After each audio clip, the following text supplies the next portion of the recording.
समस्या सामने आकर खड़ी हो, दूसरों को बाद में बताना।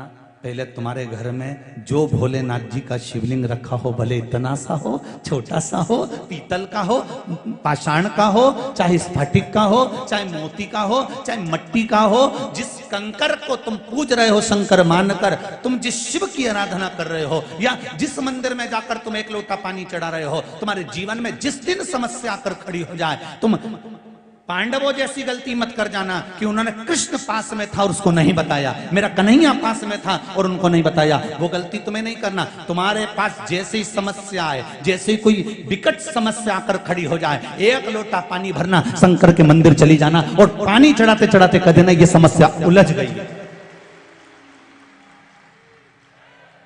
मेरी ये समस्या उलझ गई है भोलेनाथ। तुम्हें सीवर वाले महाराज को फोन लगाने की जरूरत नहीं है, तुम्हें किसी के पास जाने की जरूरत नहीं है, दो अगरबत्ती नरियल लेकर हिलने डुलने वालों के पास जाने की जरूरत नहीं है। तुमको केवल एक काम करना है, शिव के द्वार जाना है, शंकर के मंदिर जाना है, शिव की चौखट पर जाना है, भगवान शंकर को एक लोटा पानी चढ़ाकर भगवान शंकर से बस प्रार्थना कर देना कि बाबा मेरे जीवन में ये समस्या आकर खड़ी हो गई है, मेरे जीवन में ये समस्या आ गई है और इसको आपको संभालना है, कोई दूसरा नहीं।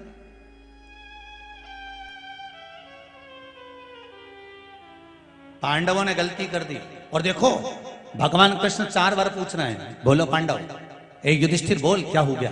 कुछ नहीं स्वामी, कुछ नहीं, कुछ नहीं। मां अपने बेटे का मुख देखकर पहचान जाती है, बाप अपने पुत्र का चेहरा देखकर पहचान जाता है कि आज कहीं घाटा खाकर आ गया है। और बाप कहता है छोरा घबराना नहीं हो, मुझे बता क्या बात है? कुछ नहीं पापा, बढ़िया। तो फिर तेरे दोस्त का फोन काय को आ रही है बार बार बार बार? नहीं वो तो ऐसे ही बोल रहा है कि आजा चौराहे पे अपन घूम के आते हैं जरा, बाजार तक, 24 अवतार मंदिर तक जरा यूं ही राउंड लगा के आए अपन, ले आ तो जरा। छोरा मेरे को बता तो सही बेटा। माँ पूछे बाबू, ए नाना मेरे को बोल तो सही बेटा, क्या हुआ क्या है बोल तो तू। कहीं नहीं माँ, अब भी आऊं, अब भी गया, अब भी आया। और जब पहुंचा वो कहीं बाजार में और दोस्तों ने उसको घेर लिया, पैसा मांगा, ला दे जो तूने पैसा लिया था वो दे। अगर यही बात तू अपने पिता से और माँ से एक बार कहता तो सरी, माँ कह देती छोरा ये चेन उतार के ले जा और जा पैसा देकर आ, तू चिंता मत कर मैं बैठी हूं। बाप कहता छोरा घबराने की जरूरत नहीं है, आज प्रॉपर्टी तेरी है, कल भी प्रॉपर्टी तेरी है, मरूंगा उसके बाद भी प्रॉपर्टी तेरी होगी, क्या चाटू इस जमीन को? ले चल मेरे साथ, अब भी फसल बेचूं, अभी सामान बेचूं और अभी पैसा देती हूं। काहे को चिंता करता है छोरा? ये बाप होता है, ये माँ होती है। पर छोरा बताए नहीं, वो तो केवल एक को बताए, जगदम्बा चंद्रघंटा को। तब और जगदम्बा चंद्रघंटा क्या करेगी? अरे बोलो तो सही, ज्यादा से ज्यादा अपने पापा को फोन लगाएगी, ऐसे के साथ ब्याह कर दिया, कर्जे में लदा लूं, एक मेरा मंगलसूत्र तक ले गया। वो क्या करेगी? नहीं थोड़ा तुम्हें बुरा तो लगेगा जीजियो, जगदम्बा जितनी बैठी होगी ना, जो ओरिजिनल जगदम्बा होगी उसी को बुरा लगेगा, जो जगदम्बा है ही नहीं तो उसका काय को बुरा लगे? आग लगे बस्ती में अपन रो मस्ती में, अपने को भी करना उसमें। जो है ही नहीं जगदम्बा तो उसको काय का बुरा लगे? बुरा उसको लगे जो जगदम्बा ओरिजिनल, जो यहां से जाते से भिनक जाते, अब मत चले जाना मिश्रा जी की कथा में, और टीवी बंद कर दो आस्था चैनल, ये महाराज जब आए नहीं ये आग लगाए घर में। अरे बिना माचिस का माचिस है सीवर वाला महाराज, सोचना नहीं। मेरा जगदम्बाओं से भी निवेदन है, अगर तुम्हारा पति तुमको कुछ बता रहा है ना, 1 मिनट की देरी मत करना और सीधे अपनी सास के पास जाना। माई के बाद में पहले सास के पास जाना, मम्मी 2-3 दिन से इनको थोड़ा सा कुछ अच्छा नहीं लग रहा, क्या हुआ बेटा? मुझे बता छोरी क्या हो गया? पापा ऐसी बात है, मम्मी ऐसी बात है। तुमको अगर तुम्हारे पति ने कुछ बात बताई है तो सबसे पहले आप सास ससुर को बताइए, निर्णय वो देंगे, सुधार वो देंगे, क्योंकि घर का बाप है वो, घर की माँ है वो, उसने धूप में बाल सफेद नहीं करे, जिंदगी खपा दी तुमको बड़ा करने में, तुमको पाल पोस कर आगे लाने। पूरी जिंदगी गवा दी उस माता पिता ने तुमको आगे लाने के लिए। चिंता मत करना, दुख आए। भगवान कृष्ण ने 4 बार कहा मुझे बताओ क्या बात है। कुछ नहीं प्रभु, बढ़िया एकदम, कहीं नहीं कहीं नहीं कहीं नहीं, और कहीं नहीं करता रिया। भगवान जाने लगे कहां, जहां युधिष्ठिर जा रहे थे उनके साथ में कृष्ण जा रहे हैं। युधिष्ठिर ने अर्जुन से कहा कृष्ण साथ जा रहे हैं, इनके सामने चौसर कैसे खेलेंगे, जुआ कैसे खेलेंगे। एक काम करो अर्जुन, तुम भगवान कृष्ण से कह दो कि तुम बाहर ही रुक जाओ। अर्जुन गए दौड़ते दौड़ते, द्वारकाधीश की जय हो। सखा मित्र अर्जुन, क्या बात है। अर्जुन ने कहा प्रभु कहां जा रहे हो। भगवान बोले दुर्योधन की सभा में, धृतराष्ट्र की हस्तिनापुर की पावन सभा में जा रहा हूं। मैंने सुना है आज कुछ होने वाला है। भगवान को तो सब मालूम था, पर के तो सभी कुछ होने वाला है। अर्जुन ने कहा द्वारका नाथ से प्रभु हाथ जोड़ के निवेदन करता हूं आप बाहर रहना, हम अंदर जा रहे हैं। भगवान कहने लगे मेरी जरूरत है अंदर, मैं चलूंगा नहीं। अर्जुन ने कहा हाथ जोड़कर निवेदन करता हूं पांडवों की ओर से, जब तक तुम्हें बुलाए नहीं तब तक तुम अंदर आना मत। हम बुलाएं तब आना, ऐसे मत आ जाना। आपको मेरा वचन देना पड़ेगा, मेरे शीश की सौगंध है आपको, मैं आपको सौगंध देता हूं। अर्जुन कहते हैं जब तक बुलाए नहीं तब तक अंदर आना मती। भगवान कृष्ण आंख में आंसू भर लिए।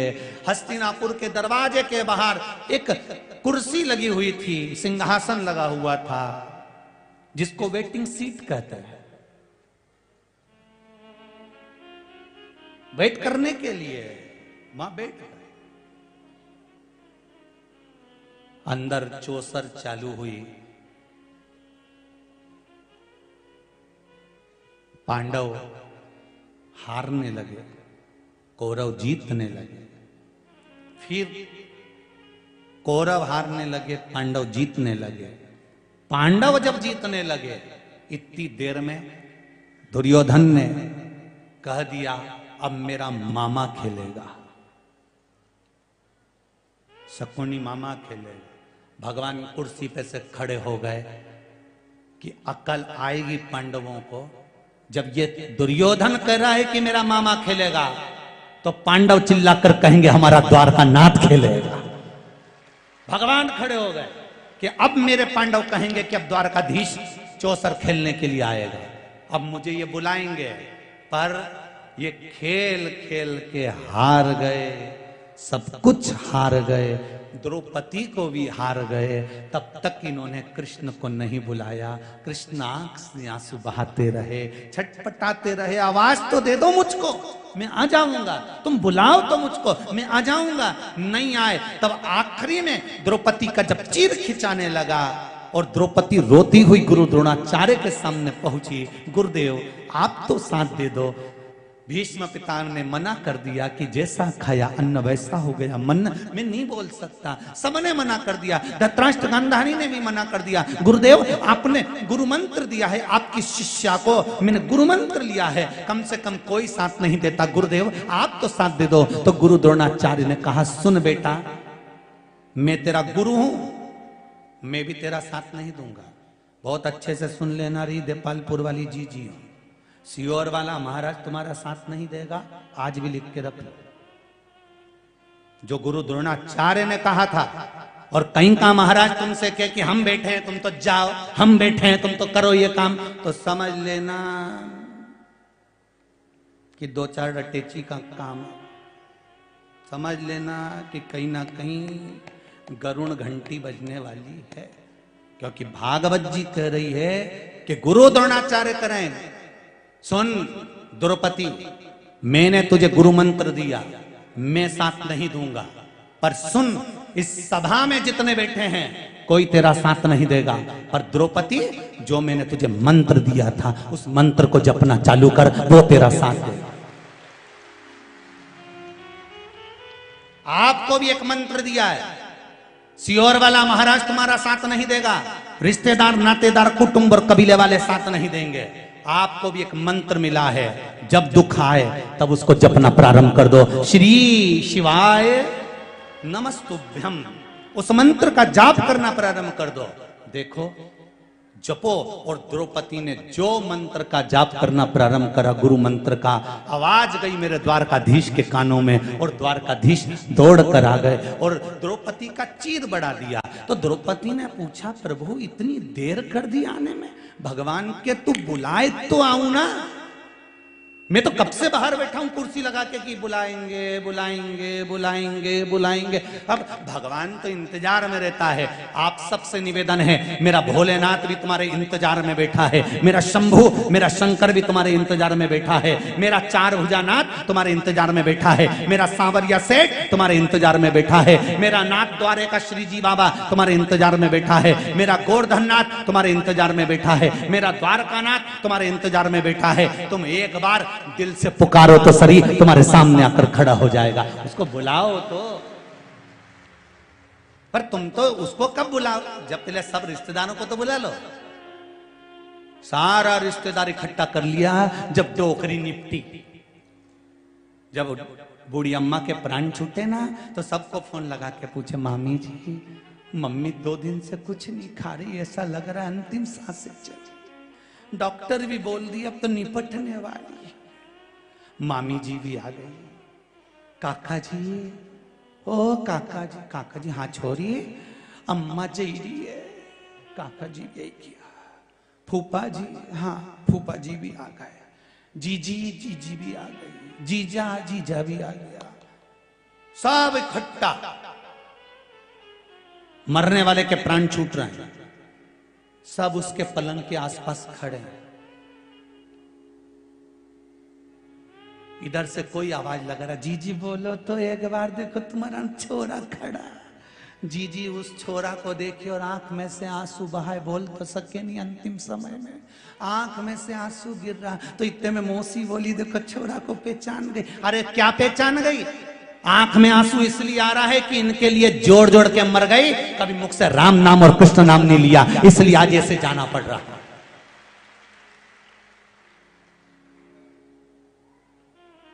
सबको बुलाया। अरे हाथी की कथा कहती है, गजेंद्र मोक्ष की कथा श्रीमद् भागवत की। हाथी के प्राण छूट रहे थे, सारा परिवार पास में खड़ा हुआ था। हाथी का कोई पैर छुड़ा पाया था? अरे बोलो तो, किसी ने छुड़ाया हाथी का पैर? कोई नहीं। फिर हाथी ने विचार कर लिया, ए सब दिखावे का है, सब चोटाओं ने जीतता है, सब लुटेरा नंबर 1 का चोटा हूं। जिस घर में अपन रहे, परिवार में जिसमें रहे, ये सब चोटा ही तो है, मरते से ही सब निकाल लेगा चोटा हूं। सब आधी रात के ही गाया, और आखिरी में भी नहीं छोड़ेंगे। आग लगाकर आने के बाद में तीसरे दिन फिर पहुंच जाएंगे, डंडा लेके फावड़ा लेके। खारी समेटने नहीं, देखने जाए, देखो कहीं सोना की बाली तो नहीं दी। जब इनके कहीं नहीं मिले तब 2-4 हड्डी उठा के लिए आए और घर पे आके फिर मीटिंग करें, हरिद्वार ले जाएं कि नेमावर ले जाएं कि नर्मदा जी ले जाएं। और अम्मा कहती मर गई, छोरा एक बार मुझे नर्मदा नहवाला, एक बार हरिद्वार ले जा, एक बार इलाहाबाद प्रयागराज ले जा। नहीं ले गया, और अब हड्डियों को ले जा रहा, और इतने प्रेम से ले जा रहा, सीट बुक करा ट्रेन की। चाय पिए तो पहले अम्मा को पिलाया, वो 4 हड्डियों को। रोटी खाए तो पहले उनकी पत्तल निकाले और क्या क्या अम्मा खा लो। अम्मा भी मन में सोच रही, जिंदा थी तब नहीं ले गया, और लोटा में भर के ले जा रहा है। अम्मा ने भी सोच लिया, तू भले मुझे गंगा छोड़िया चाहे गया जी छोड़िया, कहीं नहीं जाऊंगी, यहीं देपालपुर में तेरी छाती पे मुंह डालूंगी, जा जा जा नहीं जाऊंगी, जा। अब सारा महाराजों से पूछती फिर रही, बताओ क्या हो गया? पितृदोष लग गया। तो हम तो अम्मा जी के तो गंगा जी छोड़िया है। नी गई डोकरी, नी गई, आ गई वापिस।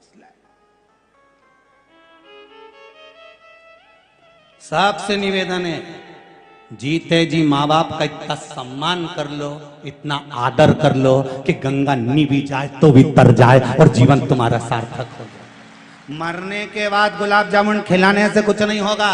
मरने के बाद वो मालवा के संत श्री नागर जी महाराज बड़ी सुंदर लाइन बोले, तेरा तेरा दिन याद करे क्यों रे नर सुमिरन क्यों करे, और इसके बाद नुक्ति झड़े क्यों रे नर सुमिरन क्यों करे। फिर तो केता केता बोले गरम लाओ, गुलाब जामुन आए तो उंगली का इशारा दे, दो तल दे। परसने वाला भी के एक से कम नहीं चले। फिर ब्याई जी का मतलब क्या हुआ? फिर सब्जी भी आई नहीं बाल्टी में तो कहता जा तरी तरी तरी तरी, तो वो भी के ऐसे ही मरी मरी मरी तरी, सब धरा रहे। अरे भाई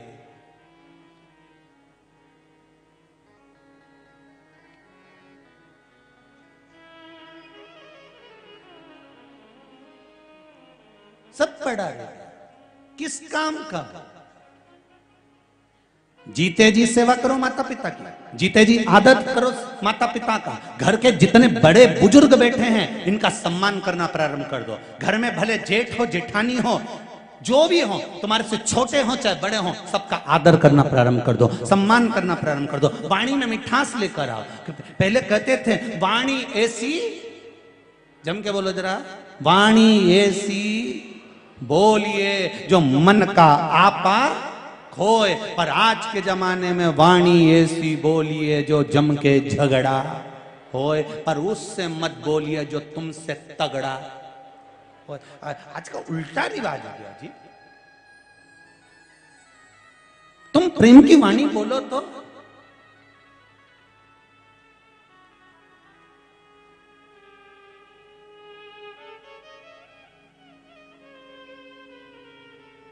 रे मन मुसाफिर निकलना पड़ेगा, काया कुटीर खाली करना पड़ेगा। अरे भाड़े के क्वार्टर को तू क्या संभाले, जिस दिन तुझे घर का मालिक उसका किराया भी भरना पड़ेगा, काया कुटीर खाली करना पड़ेगा। आएगा नोटिस जमानत न होगी, पल्ले में तेरी कुछ अमानत न होगी। जैसा की कैद तुझे चढ़ना पड़ेगा, काया कुटीर खाली करना पड़ेगा। बड़ा मुश्किल है मनुष्य। करो शिव का भजन। द्रौपदी ने आखिरी में, द्रौपदी कहती है तुम्हें,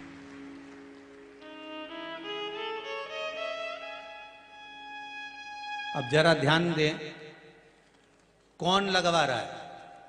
आज के जमाने में तो नौकरी, वो भी सरकारी, दादा बद्दी वाली जो चप्पल होती है ना, वो में 15 छेकड़ा हो जाए।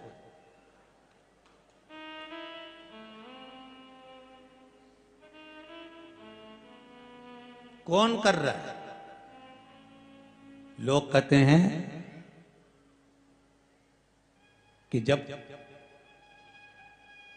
भगवान ने हमारे साथ गलत किया, इनको उठा लिया, इनको रख दिया, इनको ले गए, दुख हमारे ऊपर पहाड़ टूट पड़ा। लोग कहते हैं अब कौन साथ देगा। मेरा निवेदन है, हिम्मत मत हारना। कोरोना महामारी में भी अगर आपके यहाँ गमी हुई है, कोई चले भी गया है, कोई शांत भी हो गया है, कई बहुएं, बेटियां, माताएं, कई लोग शांत हुए। साहब कोरोना महामारी कोई साधारण आई थी? कोई साधारण सी बीमारी थी क्या? और तीसरी लहर भी दमदार आने वाली थी। वो तो आपने श्री शिवाय नमस्तुभ्यम और जल का जो अभिषेक करा है शंकर का, गवा दिया भगवान शिव ने।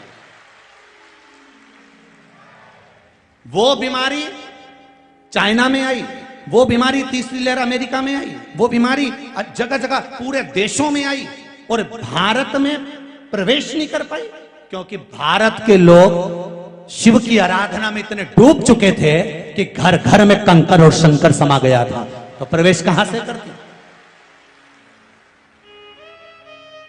ये शिव के प्रति विश्वास जीत गया।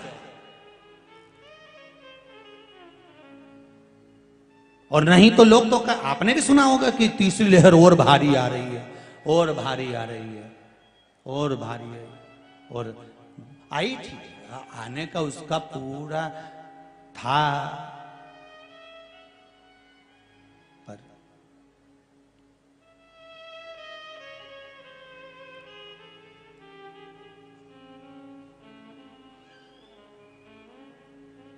भोलेनाथ दया करना, मैं तेरे भरोसे हूँ। भोलेनाथ दया करना, मैं तेरे भरोसे ना घर के भरोसे हूँ, ना परिवार के भरोसे हूँ,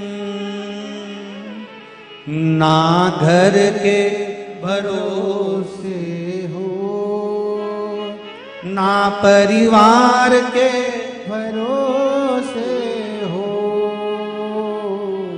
भोलेनाथ दया करना, मैं तेरे भरोसे हूँ। भोलेनाथ दया करना, मैं तेरे भरोसे हूँ। आएंगे दुख, मनुष्य का शरीर मानव की देह है। ऐसा कौन व्यक्ति संसार में जन्मा जिसको दुख नहीं मिला। समस्या विकट है तो शंकर भी निकट है, घबराना नहीं है हमको। है समस्या, शिव भी तो है साथ में। कोरोना में ये चले गए, वो चले गए, ये दुख आ गया, वो दुख आ गया, तकलीफ आई, माना, पर विश्वास तो रखो उस शिव पर, भरोसा तो रखो उस शंकर पर। अब कौन दिलाने गया उसको सरकारी नौकरी, फॉर्म भी भरा था, भूल भी गई थी, पर बाबा की कृपा कुछ होती है। एक चावल का दाना, एक बेलपत्र, एक लोटा जल, एक पुष्प, आपका शिव मंदिर में जाना कोई साधारण नहीं।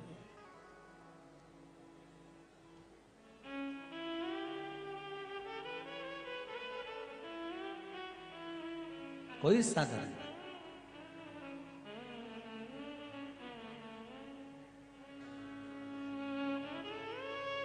बस उससे निवेदन करो, एक भाव से, दिल से। जब शिव मंदिर में जाना तो एक आवाज, देखो कोई व्यक्ति निकल के जा रहा हो ना और नहीं देख रहा हो तो आवाज लगाओ जम के, अरे ओ कमलेश। कमलेश पलट के देखेगा, एक बार नहीं देखेगा, तुमने दूसरी बार लगाई आवाज तो देखेगा कि नहीं देखेगा, बोलो तो सही।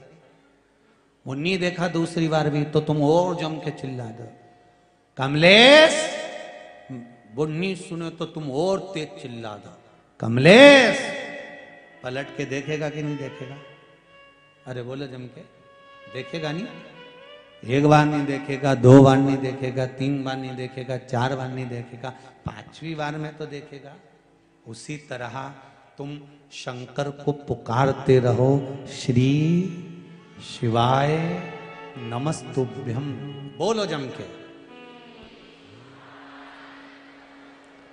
श्री शिवाय नमस्तुभ्यम, श्री शिवाय नमस्तुभ्यम, श्री शिवाय नमस्तुभ्यम। तुम पुकारते रहो। अभी नहीं देखेगा, थोड़ी देर बाद देखेगा, थोड़ी देर बाद नहीं देखेगा, बाद में देखेगा। पर देखेगा जरूर, उसकी कृपा दृष्टि हम पर होगी जरूर। तुम भजन करो तो, शिव नाम लो तो, शंकर का स्मरण करो तो। मैं तेरे भरोसे हूं, हम उसके साथ।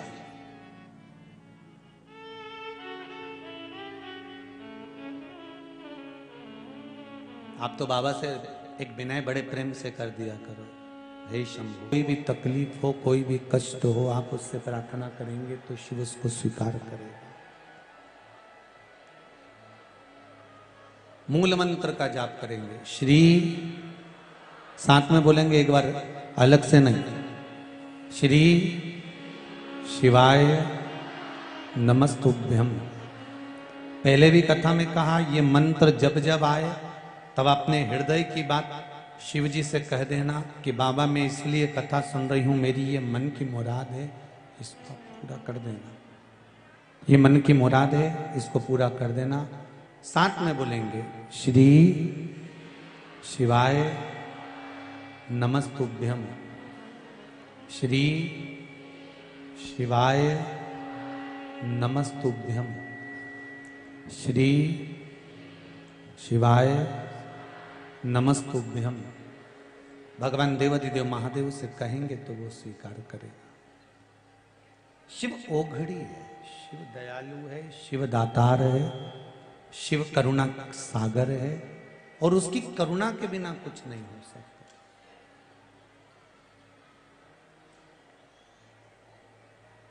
तारकासुर का संहार हुआ, तारकासुर के प्राण छूटे।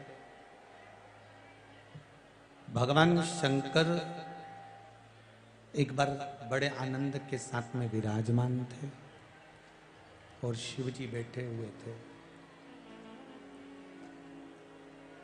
उनके नेत्र बंद थे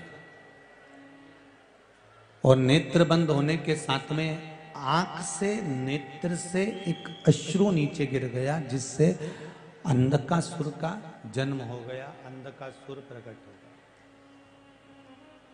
जिससे अंधकासुर का प्रागट्य हो गया। पार्वती जी ने उसको गोदी में ले लिया। पार्वती जी को लगा कि ये शिव जी का पुत्र है तो मेरा पुत्र है। एक बात बहुत अच्छे से ध्यान करिएगा, जीते जी तुमने जो दे दिया, अपने जीते जी तुमने जो दिया है, जो तुमने दान करा है, जो तुमने पुण्य करा है, जो तुमने सत्कर्म करा है, जो तुमने भजन करा है, जो तुमने कीर्तन करा है, अपने जीते जी जो तुमने दिया है, वो एक अलग प्रसंग हो जाता। मरने के बाद अगर कोई दे तो उसकी कोई गारंटी नहीं कि तुम्हारे खाते में गया कि नहीं गया।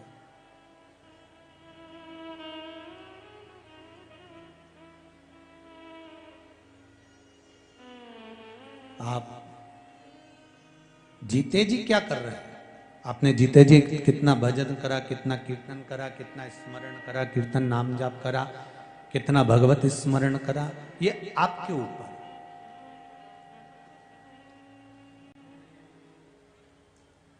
अंधकासुर का जो जन्म हुआ है वो नेत्र बंद करने के बाद एक अश्रु नीचे टपक गया था, उससे ये पुत्र का जन्म हुआ जिसका नाम अंधकासुर हुआ।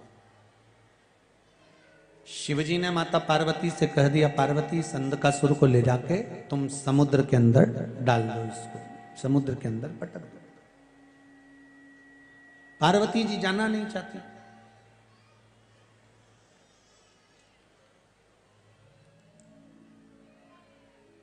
शिवजी ने फिर कहा, पार्वती इस अंधकासुर को ले जाकर समुद्र के अंदर डाल दीजिए। पार्वती जी फिर भी नहीं गई।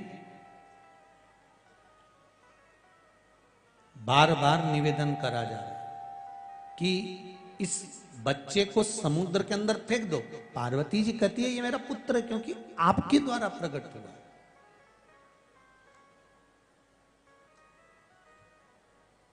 और जो आपके द्वारा प्रकट हुआ है तो वो तो मेरा पुत्र ही हुआ ना।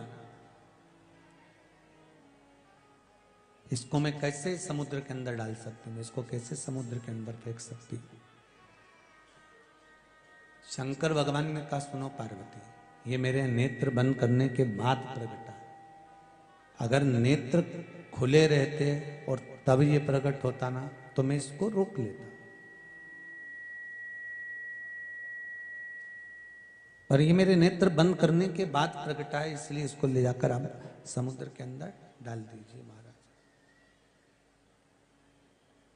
तब पार्वती जी ने उस बालक को ले जाकर समुद्र में फेंक दिया, समुद्र में डाल दिया। और समुद्र में जब बालक को डाला, उसी में हिरण्याक्ष रहता था। उस हिरण्याक्ष ने उस बालक को पाल पोस कर बड़ा करा। भगवान का वराह अवतार हुआ, उस अवतार में हिरण्याक्ष को मार दिया गया। जब हिरण्याक्ष मर गया तब अंधकासुर ने उपद्रव मचाना प्रारंभ करा और उपद्रव मचाते मचाते मचाते मचाते उसने ये धारण कर लिया कि अब मृत्यु लोक में कहीं पर भी अगर कोई देव विराजमान है, मृत्यु लोक में कहीं देवताओं का अगर पूजन हो रहा है, स्मरण हो रहा है, अर्चना हो रही है, मंत्र जाप हो रहा, गला पकड़ रहा है, मंत्र जाप हो रहा हो, स्मरण हो रहा हो, नाम जाप हो रहा हो, तो उससे उसको वंचित कर दिया, उससे उसको हटा दिया।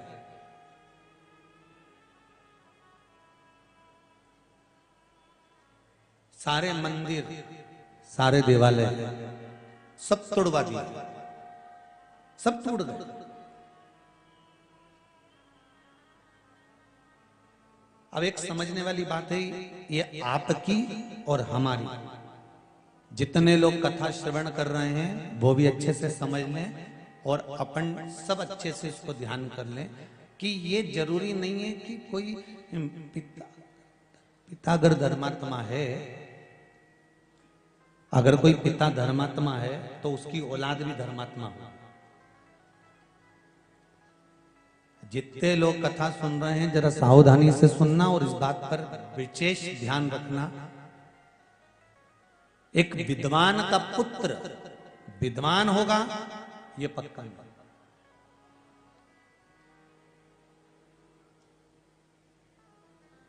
एक धर्मात्मा का पुत्र धर्मात्मा होगा ये पक्का नहीं। एक पुण्यात्मा का पुत्र पुण्यात्मा होगा ये पक्का नहीं। हां, पर एक बात पक्की है, जन्म देने वाली मां यदि धर्मात्मा है तो पुत्र भी धर्मात्मा होगा। जन्म देने वाली मां अगर पुण्यात्मा है तो पुत्र भी पुण्यात्मा होगा। जन्म देने वाली मां अगर सत्कर्मी है तो पुत्र भी सत्कर्मी होगा। ये माता का गर्भ जो होता है ना, इस गर्भ का जो स्मरण होता है, बस उसी स्मरण का सुख संपूर्ण विश्व को प्राप्त होता है। स्वामी विवेकानंद को जन्म देने वाली भी मां है और राम जी को जन्म देने वाली भी मां है। भगवान कृष्ण को जन्म देने वाली भी मां है। कंस को पैदा करने वाली भी मां है और रावण को पैदा करने वाली भी मां है। बस जिस समय बालक बच्चा माता के गर्भ में होता है उस समय पर उस माता ने कितनी शिव महापुराण की कथा सुनी है ये उसके जन्म के बाद मालूम पड़ता है। कितना भजन किया, कितना स्मरण किया, कितना दान करा, कितना पुण्य करा, कितना सत्कर्म करा, ये उसके जन्म के बाद मालूम पड़ा।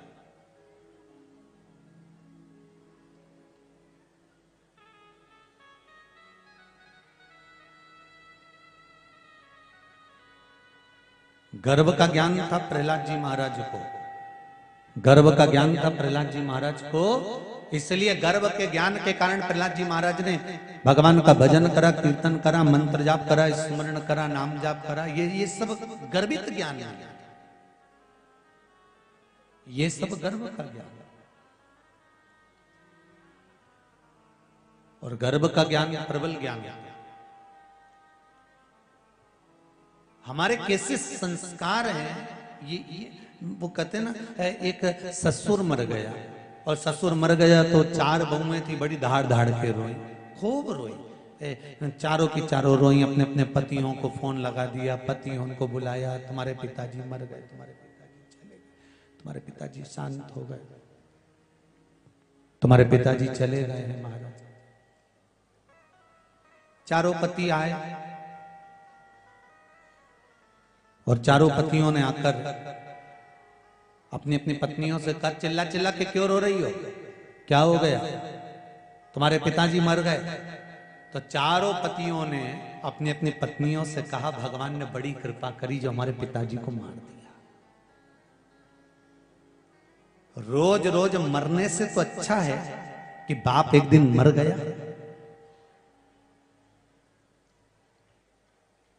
अरे तुम भी तो चाहती थी कि पिताजी मर जाए, फिर काय को रो रही हो। चारों बहुएं बोली, तुम्हारा बाप मर गया इसके लिए थोड़ी ना रो रहे हैं, तो तुम्हारा पिता मर गया उसके लिए थोड़ी ना रो रहे हैं, तो वो तिजोरी की चाबी ना जाने का धर गया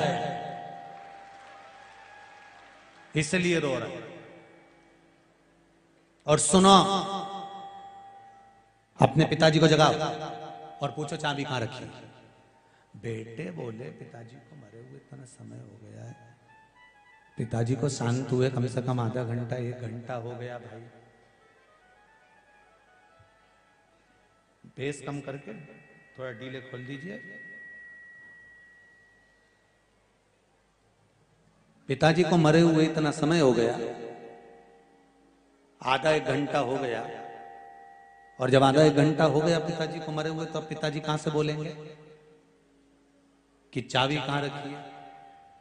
पत्नियां बोली, कुछ भी करो, इनको जगाओ और चाबी की पूछो, नहीं तो सोच ले।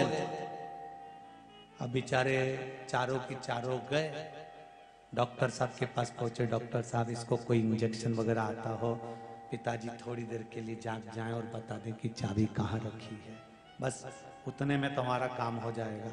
डॉक्टर साहब बोले 80,000 का एक इंजेक्शन लगेगा।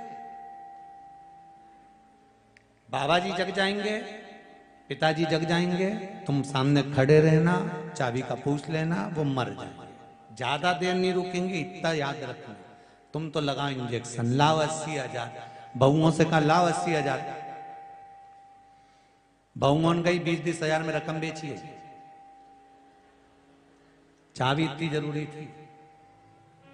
80,000 रुपए लाकर अपने पतियों के हाथ में दिया, पतियों ने वो 80,000 रुपए डॉक्टर साहब को दिया। डॉक्टर साहब ने बहुओं से कह दिया सामने खड़ी हो जाओ, जैसे ही इंजेक्शन लगाए वैसे ही पूछ लेना बस। और इन्होंने जैसे ही इंजेक्शन लगाया और लगाते से ही पिताजी उठ के बैठे, और बैठते से ही बहू पूछती उससे पहले ससुर ने कह दिया, क्यों री ये पाड़ा के पानी पिलाया कि नहीं पिलाया, और मर गया। वो 80,000 का इंजेक्शन लगाए ना, पाड़ा के पानी पिड़े के मरी गया। इतने में बउन धाड़ धाड़ के रोने लगी। अब इसलिए धाड़ के रो रही थी कि 20-20 हजार भी चले गए। बउन हाथ जोड़ के बोली, वंस मोर, एक बार फिर से लगा दो इंजेक्शन। डॉक्टर साहब बोले लाओ 80,000 लाओ। अभी पाड़ा के पानी पिलाया, अब गाय के पिलाया। अब चाबी की कोई गारंटी नहीं कि मिले कि नहीं मिले हो।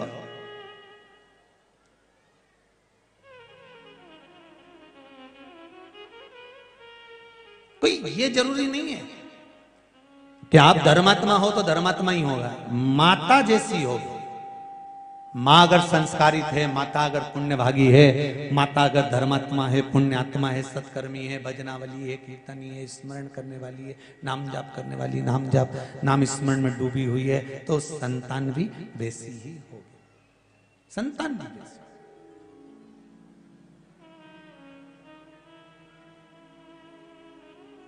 अंध का सुर।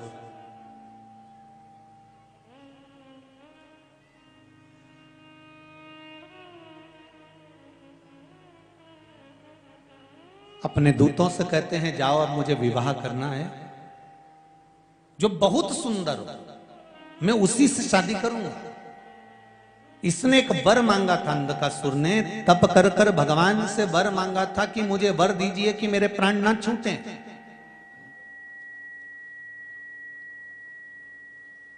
मुझे वर प्रदान करो कि मेरे प्राण ना जाएं।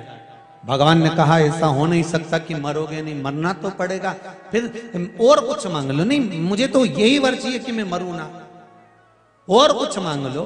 तो अंधकासुर को यह मालूम था कि मेरे कोई ना तो माता है मेरा ना कोई पिता है। तो अंधकासुर ने वर में मांगा कि मुझे वर दीजिए, और वर भी ऐसा दीजिए कि जिस दिन मैं अपनी माता को गलत दृष्टि से देखूं उसी दिन मेरे प्राण छूटे। जिस दिन मैं अपनी माता को गलत दृष्टि से देखूंगा उस दिन मेरे प्राण छूटे। अब अंधकासुर को यह मालूम था कि ना तो मेरी मां है ना मेरा पिता है। इसने कह दिया जाओ मुझे विवाह करना है, जो सबसे सुंदर हो उसको देख कर आओ। तो दूतों ने कह दिया जो सबसे सुंदर थी उसको तो शंकर जी लेकर चले गए। शिव ले गए? कौन? कहा पार्वती। पार्वती इतनी सुंदर है? हाँ। और अंधकासुर माता पार्वती को ही विवाह करने के लिए, उनको देखने के लिए गया। और जो अंधकासुर, क्योंकि यहां उसने वर मांगा था कि जिस दिन मैं अपनी माता को गलत दृष्टि से देखूं उस दिन मेरे प्राण छूट जाएं, उसी दिन मेरे प्राण छूटे।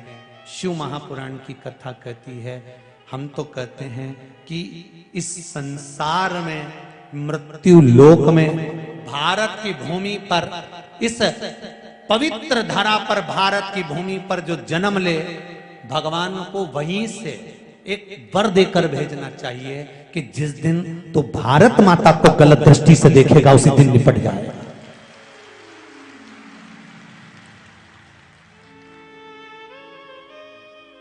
ये वो मां है।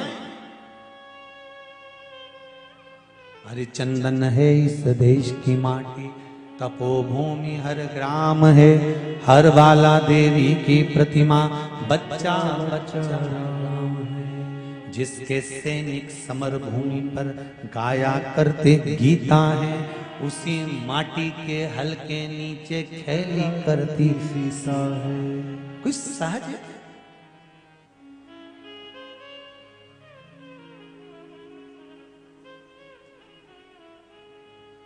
अरे देपालपुर वालों को तो बड़ी प्रसन्नता होना चाहिए।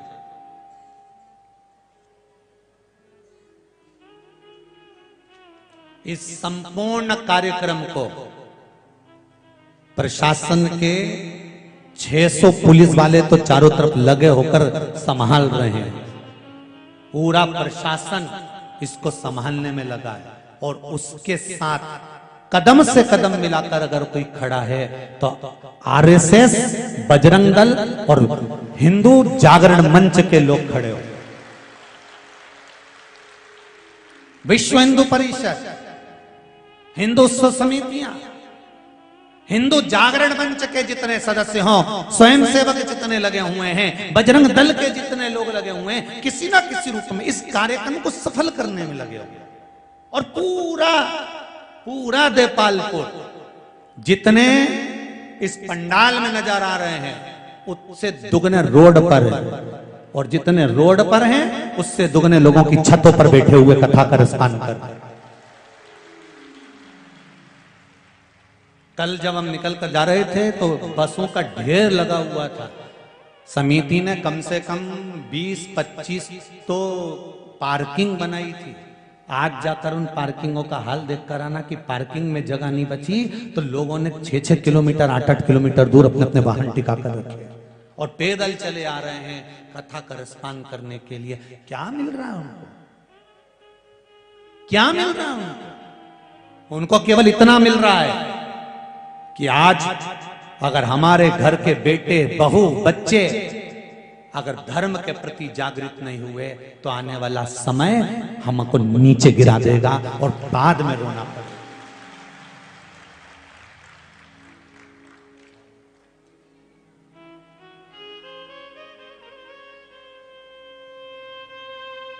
बाद में रोना पड़ेगा। इसलिए जागृत हो। जागृत।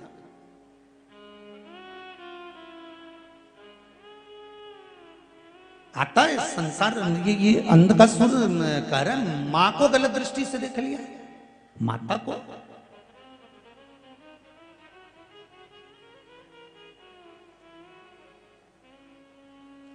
चाहे मां हो चाहे भारत मां हो, इस पर गलत दृष्टि डालने वाले को छोड़ा नहीं जाएगा। बिल्कुल खुले कह दीजिए लोगों को, घर की मां और भारत माता पर गलत दृष्टि डालने वाले को छोड़ा नहीं जाएगा। मां है ये। महाराज गलत दृष्टि दे दी अंध का सुनने, बस मां की आंख में से आंसू बह रहा है। पार्वती मैया क्या कर सकती है? एक बेटा जब अपनी माता को अपशब्द कहता है ना, मां उसको मार भी नहीं सकती, और मार भी देती है ना तो रो लेती है। मां क्या करती है? रोती है। पार्वती जी रो रही है। शिव जी ने पूछा क्यों रो रही हो पार्वती?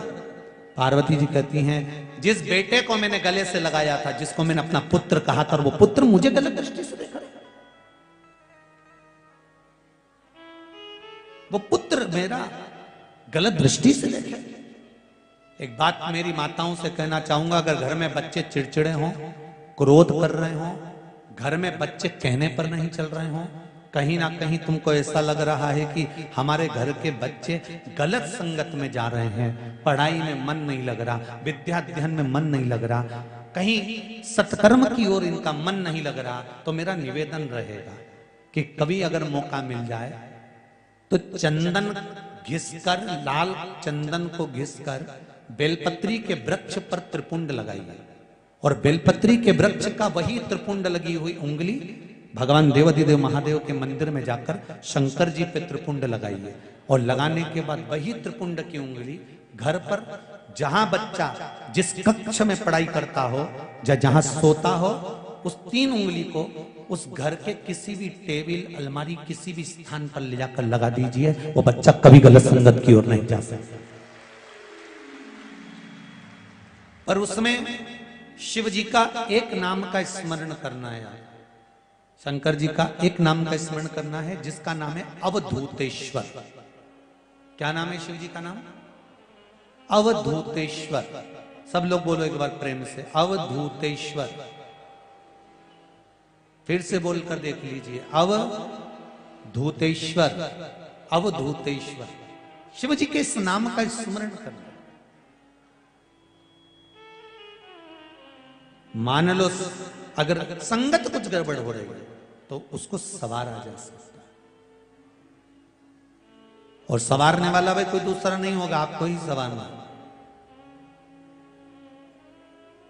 एक पत्र किसी ने लिखा है, देखिए।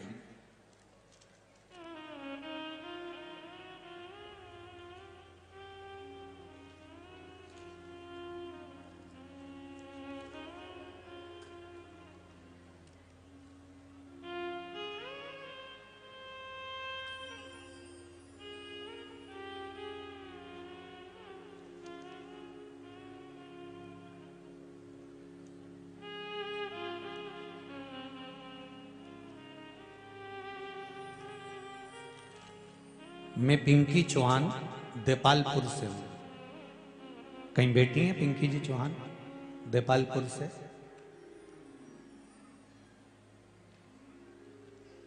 कहीं बेटी हो तो हाथ उठाकर हर हर महादेव बोल दीजिएगा, अगर कहीं बैठी हो तो। आप ही हैं बेटा? श्री शिवाय नमस्ते। आपने लिखा है पत्र में, मैं पिंकी चौहान देपालपुर से हूं। शिव कृपा किसे कहते हैं? कोई मुझसे पूछे। किडनी में पथरी थी, किडनी में पथरी थी, बॉटल चढ़ती थी, इंजेक्शन लगते थे, पर फर्क नहीं पड़ता था। मेरी मम्मी ने कहा कि तू सियोर वाले महाराज कथा कहते हैं तो कथा सुन, और कथा सुना। कथा सुनने के बाद में सफेद दुर्वा वाला प्रयोग और जल शिवजी को चढ़ाकर बालचंद्रेश महादेव के नाम से पीना और दुर्वा को खाना चालू करा। अब मेरे को कोई तकलीफ नहीं है और डॉक्टर भी कह रहे हैं कि किडनी में अब पथरी नहीं है। बैठो बेटा, हर हर महादेव। ये शिव कृपा।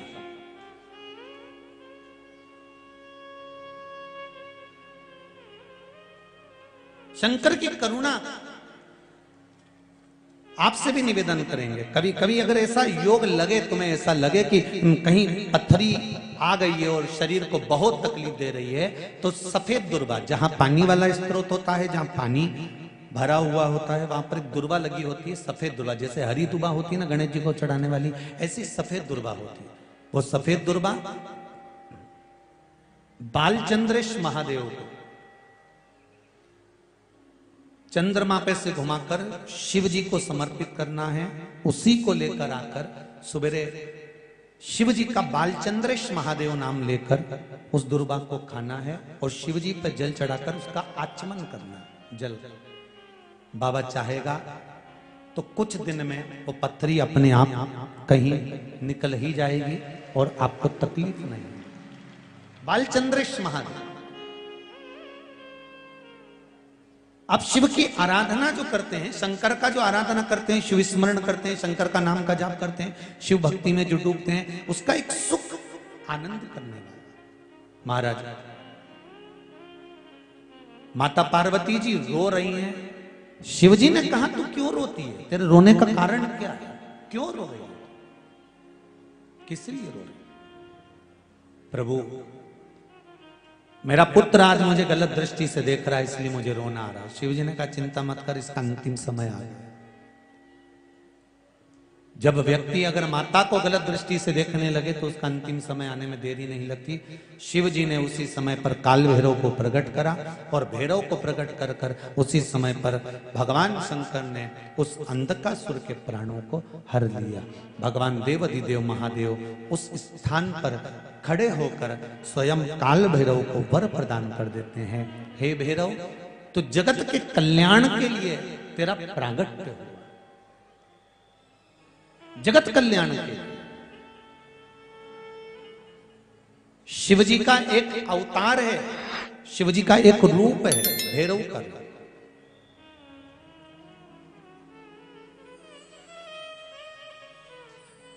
यदि प्रॉपर्टी से जुड़ा हुआ कोई केस चल रहा हो, अदालत में कोई कार्रवाई चल रही हो, कोई अदालत की कार्रवाई चल रही हो और नहीं पूरी हो रही हो, तो भैरव, काल भैरव का स्मरण करना चाहिए।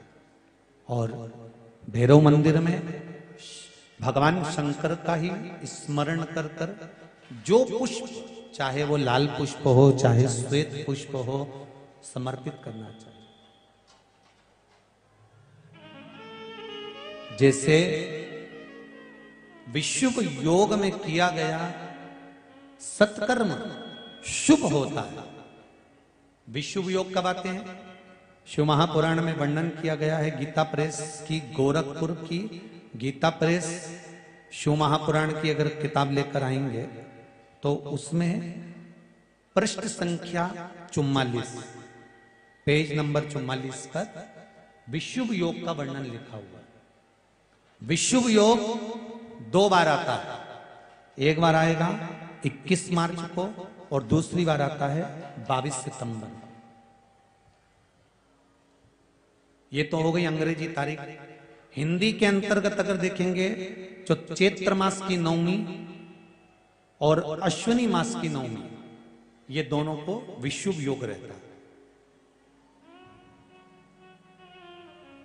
जिस नारी को 14 साल, 15 साल, 20 साल संतान नहीं हुई हो, 18 साल हो गए हों, 12 साल हो गए हों, 10 साल हो गए हों, संतान अगर गोदी में नहीं है तो विशुभ योग के अंतर्गत बेलपत्री के पेड़ के नीचे शंकर जी के शिवलिंग की पूजन कर कर, खीर बनाकर शंकर जी को भोग लगाकर, किसी ब्राह्मणी को उस बेलपत्री के पेड़ के नीचे भोजन कराकर, खीर खिलाकर, उन्हीं से थोड़ा सा खीर का प्रसाद मांगकर, उसी बेलपत्री के पेड़ के नीचे पति पत्नी अगर वो प्रसाद को पा लेते हैं तो उनका गर्व ठहर जाता है। यह भी शुभ योग है।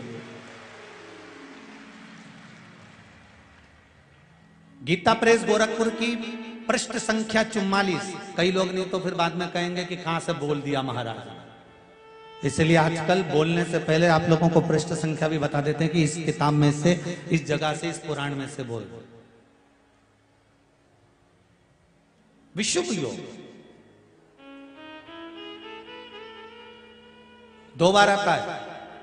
एक बार कब आएगा भैया? जम के बोलो जरा। आज कौन सा मार्च है? आज 13 मार्च है।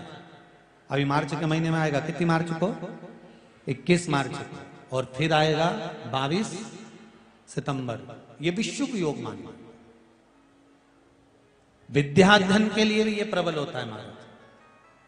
जिसके शरीर में कहीं सफेद दाग पड़ गए हों या सफेद में कहीं शरीर में चर्म रोग हो गया हो, तो विशुभ योग के दिन का पूजन का भी प्रमाण वर्णन किया गया है। उसको करने के बाद 15 दिन के अंदर वो चमड़ी अपने असली रंग में आने लगती है। वो विशुभ योग के अंतर्गत होता है। वो भी विशुभ योग।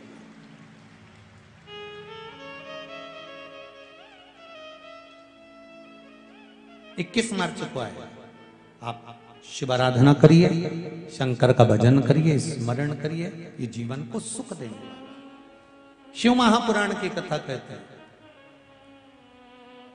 अगर थोड़ा सा जीवन में दुख आ रहा है, थोड़ा सा जीवन में कष्ट आ रहा है, तो उस कष्ट को ये ना सोचें कि कष्ट बड़ा विकट है। नहीं नहीं, शिव है हमारे साथ में। भगवान शंकर की वो कहते हैं ना कि एक राजा के यहाँ एक बगीचा था। उस बगीचे में एक माली काम किया करता था। माली का काम क्या था? बगीचे में जो फल लगते थे वो राजा के यहाँ पहुंचाता।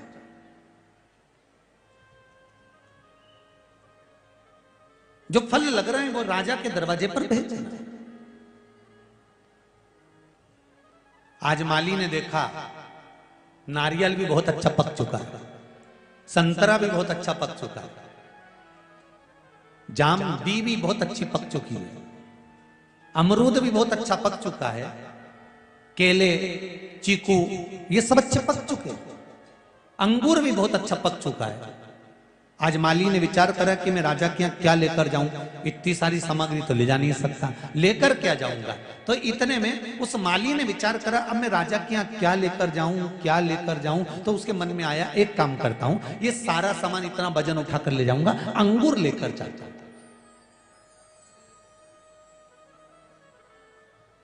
उसने डलिया में भर लिया अंगूर और अंगूर लेकर चला और वो अंगूर राजा के पास सामने ले जाकर रख दिया। आज राजा बड़ा गुस्से में था, बहुत तेज क्रोध आ रहा था और ना जाने क्यों चिड़चिड़ कर रहा था। इसने अंगूर की डलिया ले जाकर रखी। राजा क्रोध में, आज थोड़ा सा बहुत ज्यादा क्रोध में था, सोच भी रहा था कुछ, अंगूर खाता जाए और कुछ विचार करता जाए और अंगूर उठा के माली के मुंह पे फेंक मारे। माली को जैसे अंगूर फेंके, माली भगवान से के हर हर महादेव बड़ी कृपा करी भोलेनाथ, तूने बड़ी कृपा करी, हुजूर बड़ी कृपा करी आप। फिर अंगूर खाए, फिर माली के मुंह पे मारे। माली फिर बोले हर हर महादेव भोलेनाथ बड़ी कृपा करी, बड़ी करुणा करी हुजूर, बड़ी कृपा करी। ये फिर अंगूर खाए, फिर माली के मुंह पे मारे। माली फिर बोले हर हर महादेव बड़ी कृपा करी नाथ, दयालु दातार बड़ी कृपा करी तू। फिर अंगूर खाए, फिर मारे। राजा अब नहीं मारा और राजा ने तुरंत उस माली से पूछा, ये बता, मैं तुझे अंगूर फेंक के मार रहा हूं और तू कह रहा है कि बड़ी कृपा करी दयालु दातार, बड़ी कृपा करी, ऐसा क्यों बोल रहा है? माली कहता है, महाराज भगवान की कृपा थी, जो आज मैं अंगूर लेके आ गया। अगर मैं नारियल लिया आता तो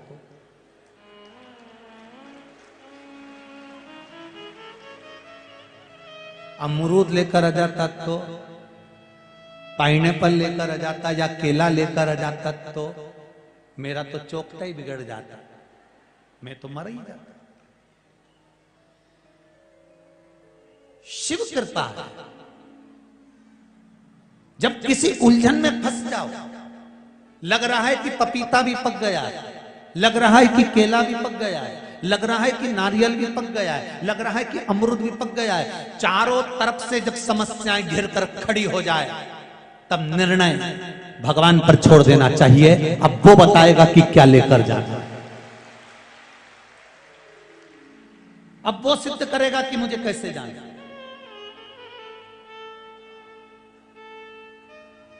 और एक बात बताएं, अपने जीवन में जरूर उतारिएगा, बड़े से बड़े तकलीफ को, रोग को, बीमारी को, दुख को, कष्ट को मेरा शंकर छोटे से अंगूर पे लाकर छोड़ देता है, अगर आपकी भक्ति श्रेष्ठ है तो। आपकी अगर भक्ति श्रेष्ठ है, आपका विश्वास श्रेष्ठ है, आपका भरोसा श्रेष्ठ है, तो बड़े से बड़े दुख को, बड़े से बड़े तकलीफ को, बड़े से बड़े कष्ट को मेरा शिव छोटे से पर लाकर छोड़ देता। वो शिव है, वो घड़ी साधारण नहीं है। ये इसीलिए कहा,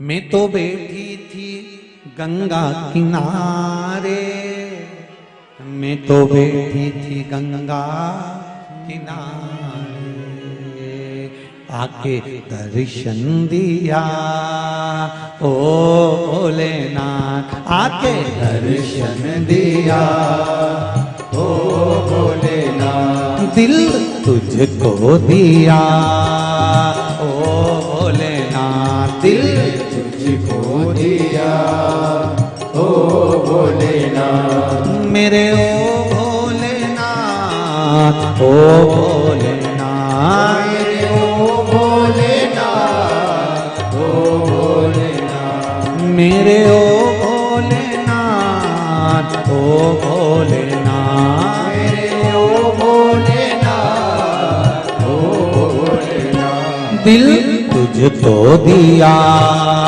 ओ भोलेनाथ, दिल तुझको दिया ओ भोलेनाथ, ये क्या कर दिया ओ भोलेनाथ, ये क्या कर दिया ओ भोलेनाथ। आओ से बड़े प्रेम से रोज शिवालय में जाइए, रोज शंकर जी के मंदिर जाइए, रोज शिव की स्तुति करिए, रोज शंकर का गुणगान करिए, और रोज बन सके तो 2 minute, 5 minute, 7 minute, 8 minute, 10 minute Shiv की कथा का गुणगान करिए।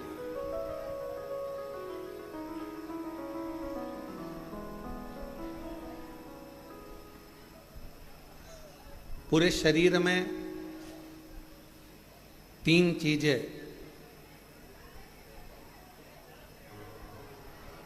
बहुत कीमत वाली है, जो परमात्मा ने अपने लिए बनाई है।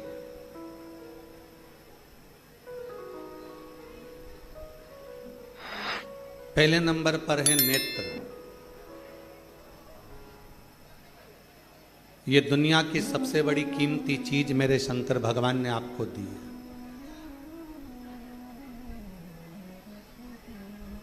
दूसरे नंबर पर दी है आपके मुख में वाणी। ये मेरे शंकर भगवान ने आपको बड़ा कीमती बनाकर ये वाणी देकर भेजा। और तीसरे नंबर पर भगवान शिव ने दी है आपको श्रवण करने की शक्ति।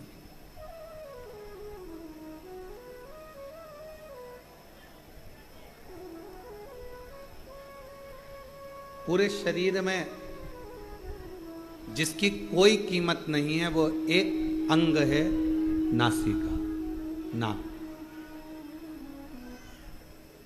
नेत्र की कीमत है, श्रवण की कीमत है, वाणी की कीमत है, हाथ की कीमत है, पाँव की कीमत है, किडनी, लीवर, सब की कीमत है, पर नासिका की इसको कीमती नहीं बनाया।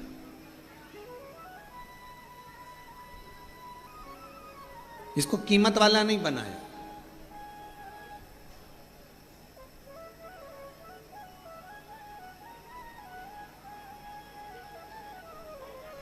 इसको गंदगी से भरा हुआ बनाया। क्यों? क्योंकि दुनिया के लोग जब अहंकार जिनके भीतर आ जाता है, अहम जिनके भीतर आ जाता है, ये केवल एक काम करती है, ये नासिका अहमता को प्रकट करती है।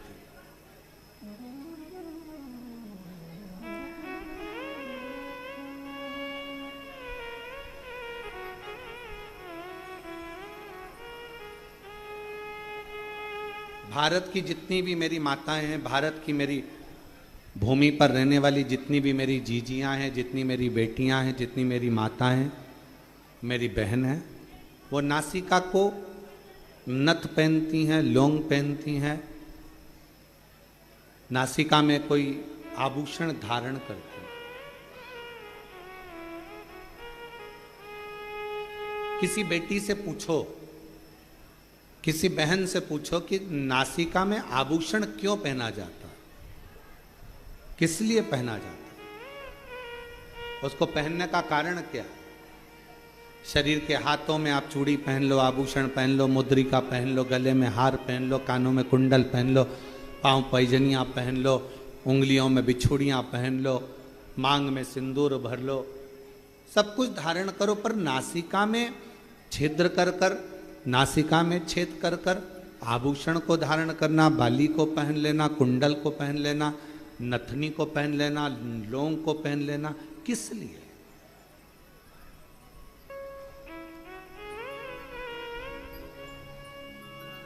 क्यों?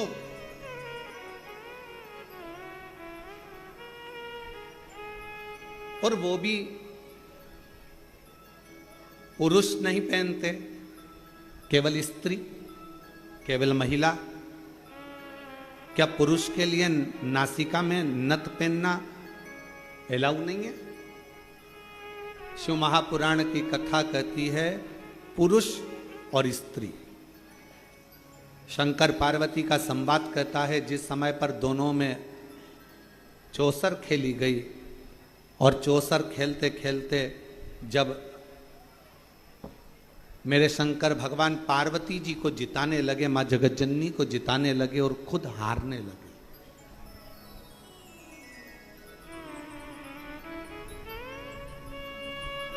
कई लोगों के मन में एक प्रश्न खड़ा हो जाता है कि शंकर पार्वती जी चौसर खेल रहे थे और शंकर ओघड़दानी, त्रिकालदर्शी, कैलाशी, अविनाशी, दुनिया का कल्याण करने वाला देवाधिदेव महादेव अपनी पत्नी से हार गया।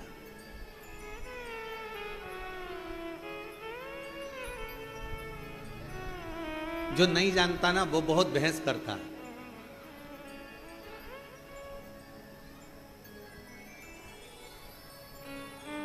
जो जानता ही नहीं है ना उसे बहुत बहस करना आता है। जो समझता है वो कभी बहस नहीं करेगा।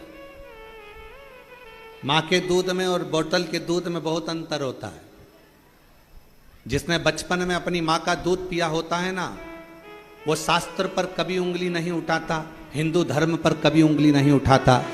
और जिसने बोतल का दूध पिया होता है ना, वो हमारे हिंदू धर्म पर भी उंगली उठाता है और हमारे शास्त्रों पर भी उंगली उठाता है।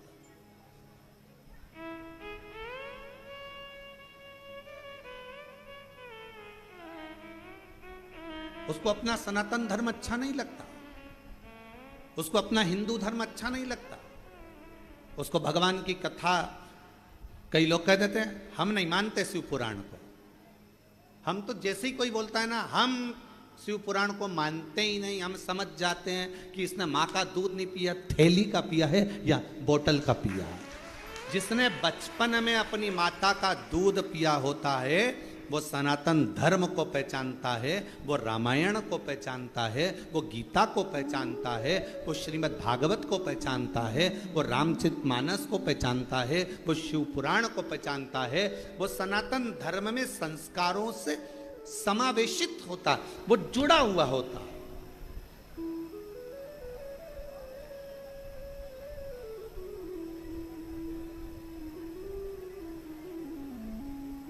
और जो कहते कि हाँ हम शंकर जी को नहीं मानते, हम राम जी को नहीं मानते, हम रामायण को नहीं मानते, हम मनुस्मृति को नहीं मानते, हम गीता जी को नहीं मानते, हम उपनिषद को नहीं मानते, समझ जाओ। और आप लोगों से भी कहेंगे, फिर उससे कोई बहस मत करना। बहस करो तो उससे करो जो तुम्हारे बराबर का हो। तुमने माँ का दूध पिया है तो सामने वाले ने भी तो पिया हुआ हो, बहस उससे करिएगा। अब ये राम जी तो काल्पनिक है, भगवान कृष्ण की कथा तो काल्पनिक है, ये पुराण, ये शास्त्र, ये वेद, ये सब कह रहे हैं ये काल्पनिक है, ये तो कहानियां, ये तो किस्से हैं।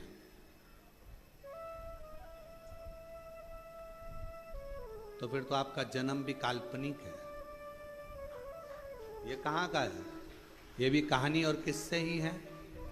इसको भी क्यों माना जाए? फिर शिव पुराण कह रही है, भगवान शंकर का चरित्र कह रहा है, शिव तत्व कह रहा है, शंकर की कथा कह रहा है, शिव तत्व कह रहा है। उस परमात्मा को पहचानो, उसको जानो।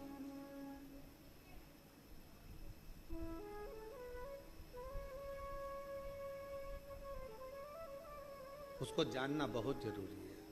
और शंभो शरणे पड़ी मांगो घड़ी रे घड़ी, दुख काटो दया करी ने दर्शन आपो।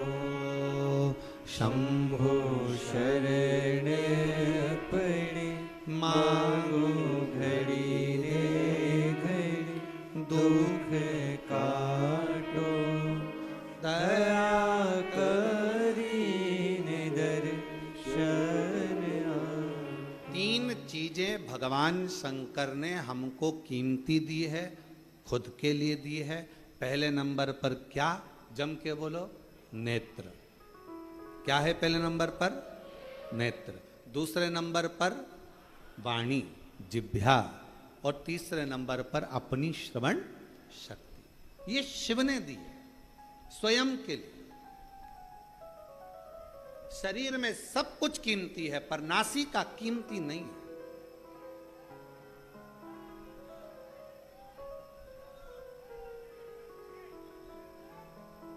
नासिका की कीमत नहीं है।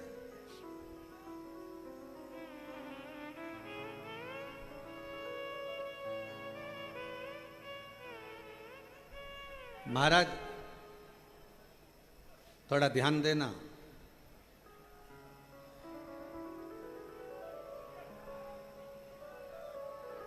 थोड़ा स्मरण करिएगा जरा। मान लो तुम्हारी नासिका से श्वास नहीं ले पाओ, बहुत तेज सर्दी हो जाए, नासिका से श्वास नहीं ले पाओ, तो फिर श्वास काय से लोगे? जम के बोलो जरा। मुख से। नासिका अगर बंद हो गई, नासिका से श्वास नहीं ले पा रहे हो, तो उसकी जगह कोई ऑप्शंस है कि आप मुख से श्वास ले सकते हो। पर यदि आंखों से दिखना बंद हो जाए तो कोई दूसरा ऑप्शन है क्या? बोलो तो जरा, जम के बोलो। नहीं। और कानों से अगर सुनना बंद हो जाए, बिल्कुल आवाज ही चली जाए, तो दूसरा ऑप्शन क्या है? मशीन से भी सुनाई नहीं दे, कोई मशीन नहीं, कोई ऑपरेशन नहीं, आवाज पूरी ही चली गई, तो कोई ऑप्शन है? नासिका के लिए ऑप्शन है। और मान लो वाणी है, जिह्वा है और मुख की वाणी पूर्ण तरह से चली जाए, तो कोई दूसरा ऑप्शन है बोलने के लिए? नहीं। पर नासिका का ऑप्शन है।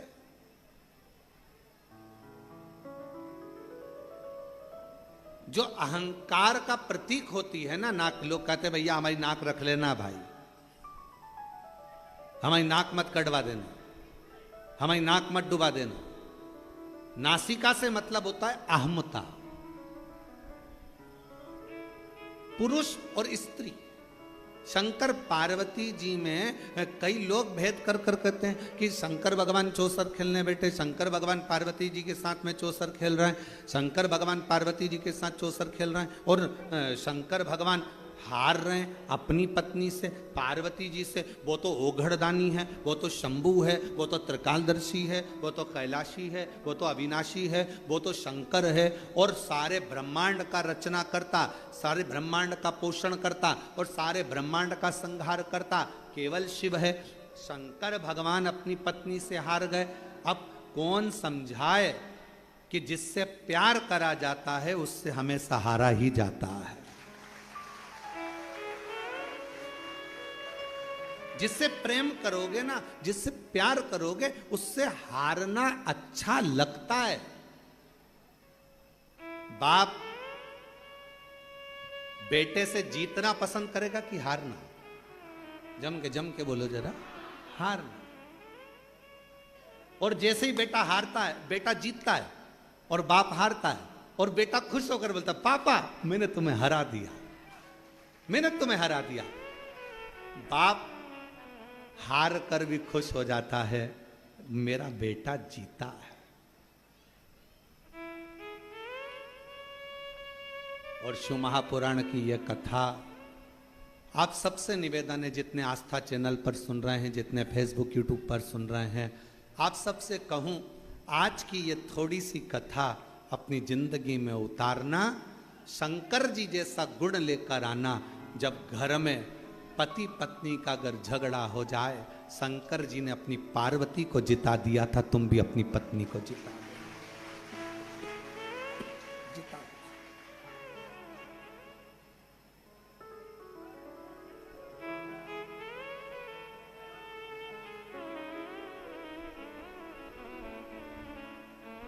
शिव ने पार्वती को जिता दिया, शंकर भगवान ने पार्वती को जिता, शंकर भगवान ने पार्वती जी को जिताया। जिससे प्यार करो, जिससे प्रेम करो, उसको जीता हुआ देखना चाहोगे।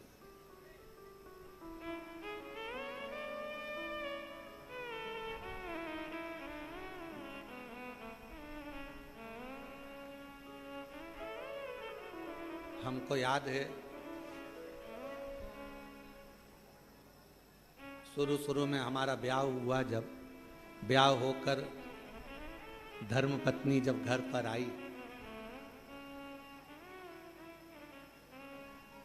और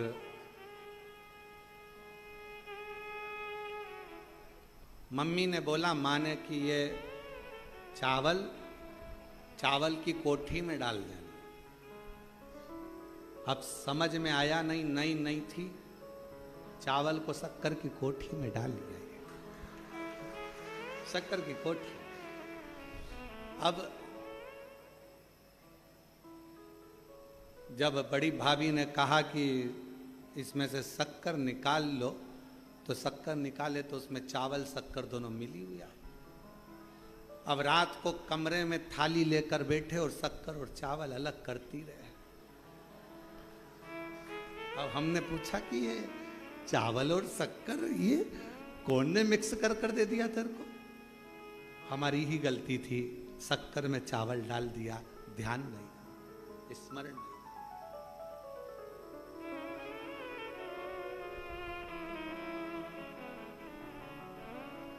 दो दिन के बाद पिताजी खूब चिल्ला, कौन की अकल मारी गई थी, कौन की बुद्धि फिर गई थी जिसने ये शक्कर में चावल मिला दिया? हमारी माँ तुरंत कमरे से निकल कर आई, बुढ़ापा है दिखानी मेरे को, मैंने चावल में शक्कर मेरे मिला दिया।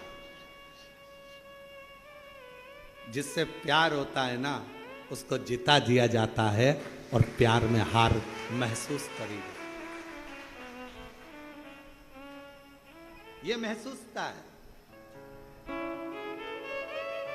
आप अगर बहू से प्यार कर रही हो ना, तो बहू को जिताने का प्रयास करोगे। हो गई होगी गलती, कोई बात नहीं, माफ करो, आजा बेटा, चल, कोई बात नहीं। आज नहीं सीखेगी, कल सीखेगी, कल नहीं सीखेगी, परसों सीखेगी। अभी नहीं सीखेगी, मेरे रहते रहते नहीं सीखी तो मेरे जाने के बाद सीखेगी। टेंशन मत ले, चिंता मत करना, कोई बात नहीं, जीतो। ये गुण कोई दूसरा नहीं दे सकता। ये गुण देगा तो मेरा शंकर भगवान देगा। शंकर भगवान अपने बेटे गणेश जी, अपने बेटे कार्तिकेय जी के साथ भी चौसर खेलते हैं, तो वो अपने पुत्र कार्तिकेय को जिता देते हैं। अभी आप कथा में सुनेंगे। शंकर भगवान अपनी धर्म पत्नी पार्वती जी के साथ चौसर खेलते हैं तो पार्वती को जिता देते हैं। प्रेम में जिससे बहुत प्यार करो उसको जीतना जरूरी है, और प्यार में अपना हारना जरूरी है। वो एक लाइन है, कौन से गाने की, हमको तो स्मरण में जाता रहता नहीं, हारे हारे हारे।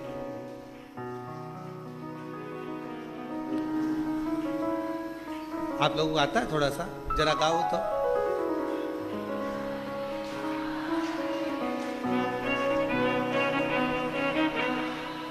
हरे के सहारे। एक कैमरे वालों जरा हमारी जीजियों को दिखाओ, ये गा के बता रही हैं सब, दिखाओ जरा, बोलो बोलो बोलो बोलो।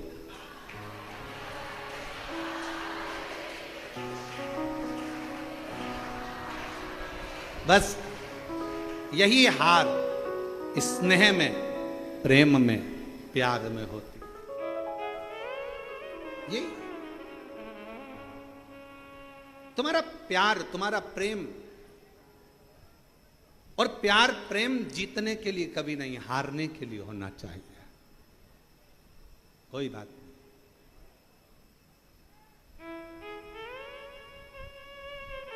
जीतने के लिए नहीं, हारने के लिए। कई लोग कहते हैं गुरुजी आप कहते हो शंकर भगवान, शंकर भगवान, शंकर भगवान चौसर खेले और पार्वती जी से हार गए। पार्वती से तो हारे, दूसरी बार चौसर खेलने बैठे तो पार्वती मैया जब अपने बेटे कार्तिकेय के साथ चौसर खेली तो पार्वती मैया अपने बेटे से हार गई। वो जगत जननी आद्य शक्ति दुर्गा है, भवानी है, अपने पुत्र से हार गई। कभी कभी मां और बाप अपने बच्चे के साथ अगर कोई चौसर गेम कोई खेलने बैठती हैं तो जान करके हारती हैं। इसको जिता दो, इसको जिताओ, क्योंकि माँ बाप अपने बच्चों से प्रेम करते हैं, प्यार करते हैं। ये जीते, ये जीते।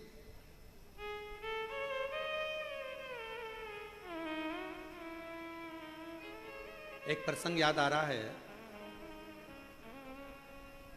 आज ओसा लातूर वाले भी आए हुए हैं, तो एक प्रसंग हमारे स्मरण में आ रहा है।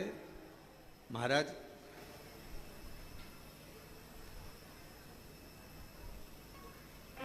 जबलपुर की कोर्ट में एक बाप और एक बेटा, दोनों को केस मिला। एक ही केस का एक पलड़ा बाप के पास था और दूसरा पलड़ा बेटे के पास था।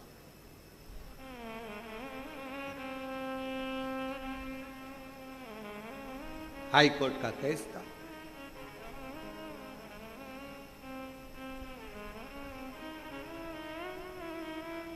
दोनों एक पार्टी का, एक ही केस का एक पक्ष पिता के पास में था और दूसरा पक्ष बेटे के पास में था। बात चलती रही, बहस चलती रही, सुनवाइयां होती रही, पेशियां चलती रही। समय निकल गया, निर्णय का दिन आया और निर्णय के दिन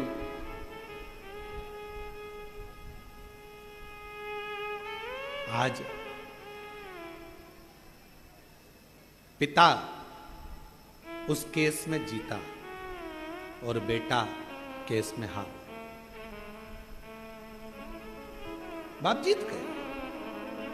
लोगों ने बहुत बहुत प्रशंसा करी, बाप बाप होता है, पिता पिता होता है, बाप जीत गया बेटा हार गया, देखो बाप बाप होता है।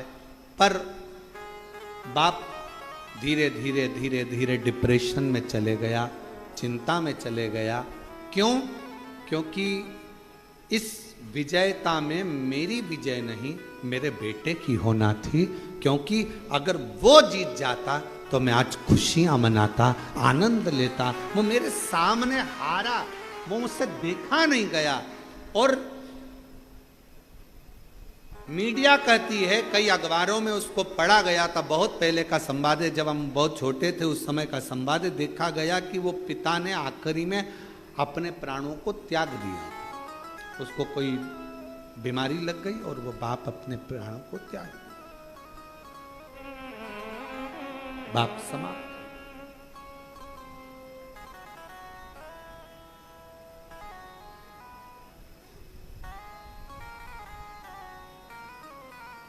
पूछा क्यों? बेटा हार गया। बाप को चिंता लग गई। चिंता, जीतना चाहिए। मेरे शंकर भगवान माता पार्वती जी से हार रहे हैं, शर्त लगी थी, क्या लगाओगे? इस चौसर में शिव जी ने कह दिया था अपना सर्प। पार्वती जी कही क्या करूंगी इसका?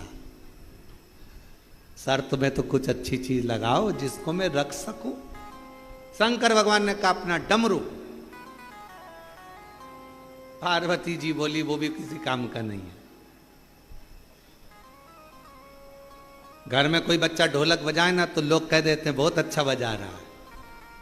घर में कोई बंसी बजाए तो भी कह देते हैं छोटा सा बच्चा अच्छा बजा रहा है। कोई वाद्ययंत्र बजाए तो लोग कह देते हैं अच्छा बजा रहा है।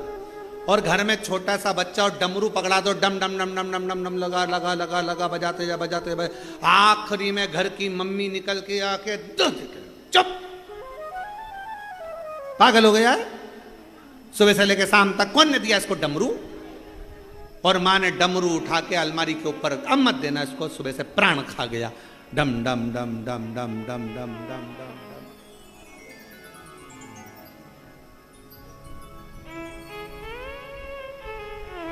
महाराज शिव कथा कह रही है, भगवान शंकर का चरित्र कह रहा।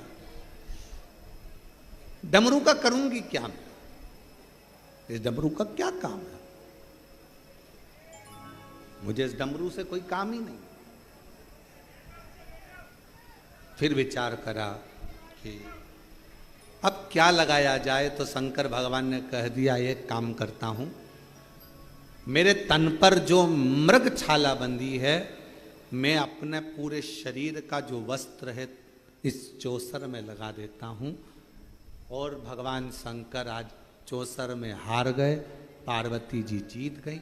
पार्वती जी ने कह दिया था कि मैं वस्त्र वापिस नहीं दूंगी। शंकर भगवान के चाहिए भी नहीं, तू ही धर ले। क्या करूं?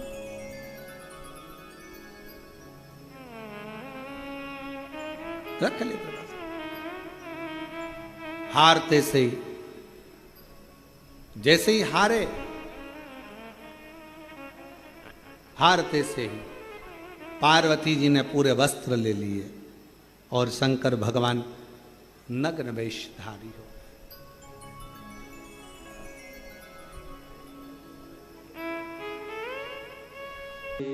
अब उसके दरवाजे पर आकर दिल से उससे मांगते हो, वो दे देता। चंदन भैया, लोग हमसे कहते हैं महाराज जी बड़े बड़े महाराज उन तो अच्छे अच्छे धन वालों को पकड़ते हैं। और वो क्या बोलते हैं उसको, सेलिब्रिटियों को पकड़ते हैं, पैसे वालों को पकड़ते हैं। तुम किसी पैसे वाले को नहीं पकड़ते। हमने कहा कुबेर भंडारी के दरवाजे पर जो आता है वो खुद ही पैसे वाला हो जाता है, तो पकड़ने की जरूरत क्या। जो यहाँ आएगा साधारण आता है, झोली पसार कर मांगता है। एक दिन वो भी जब करोड़पति बन जाता है, धनपति बन जाता है, बाबा मेरा कुबेरेश्वर बाबा किसी को खाली नहीं भेजता। 3 महीना में वो कहते हैं ना, नर्मदा जी की परिक्रमा कितने दिन में होती है पैदल पैदल, तो 3 साल 3 महीना 13 दिन में नर्मदा जी की पैदल परिक्रमा होती है, जो हम पूर्व में कर चुके हैं। 3 साल 3 महीना 13 दिन में नर्मदा जी की परिक्रमा पैदल होती है।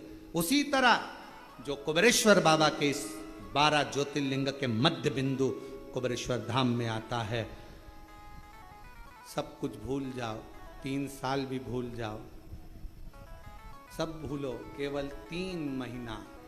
और फिर वही बात, 13 दिन भी जाने दो, तुम तो बस 3 महीना बाबा से अगर दिल से अगर आपने आकर सेवा करी है, हृदय से उसको भजा है, दिखावे से नहीं। आते ढेर आते हैं, तो 24 घंटे भक्त आते हैं, 24 घंटे। रात में आते, सुबह आते, दिन में आते, रात भर आते, 24 घंटे आते हैं।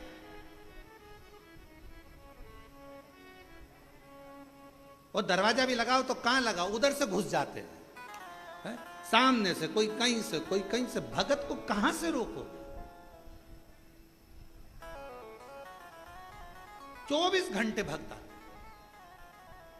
और गजब का है रे बाबा, गजब का। दुनिया देते थक जाए, पर मेरा कुबेरेश्वर बाबा देते कभी नहीं थकता। बेटा अब उससे, और शंकर की ऊर्जा कोई कम नहीं होती है।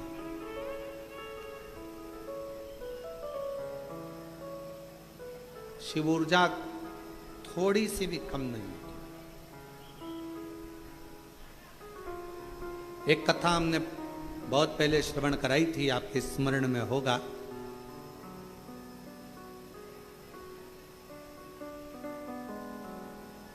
कि शिव के व्रत का,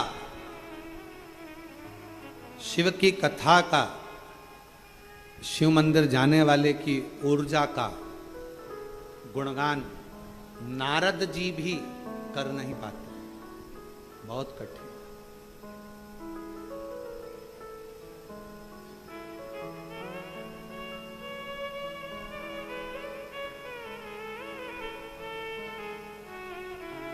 शिव कथा कर, कार्तिकेय जी के पिता का स्वरूप देखा, नेत्रों में जल भरा। कार्तिकेय जी को, षडानंद कार्तिकेय को।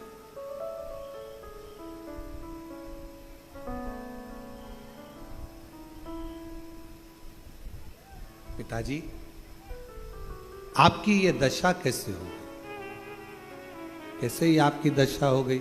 पिताजी ने कहा, तुम्हारी माताजी से मैं चौसर खेला, वस्त्र हारा, नीलकंठ पर आकर नग्न अवस्था में बैठ गया और दिगंबरा दिगंबरा पाद वल्लभ दिगंबरा नीलकंठेश्वर दिगंबरा मल्लिकार्जुन दिगंबरा नीलकंठेश्वर दिगंबरा मल्लिकार्जुन दिगंबरा दिगंबरा दिगंबरा पाद वल्लभ दिगंबरा दिगंबरा दिगंबरा पाद वल्लभ दिगंबरा। मेरा वस्त्र मैंने पार्वती जी को दे दिया।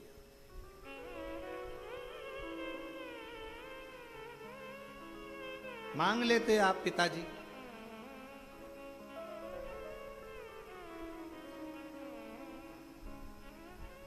मांग लेते।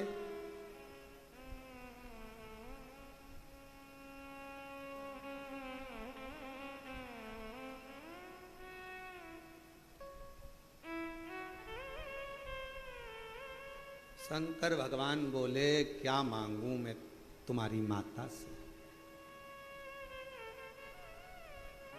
क्या मांग।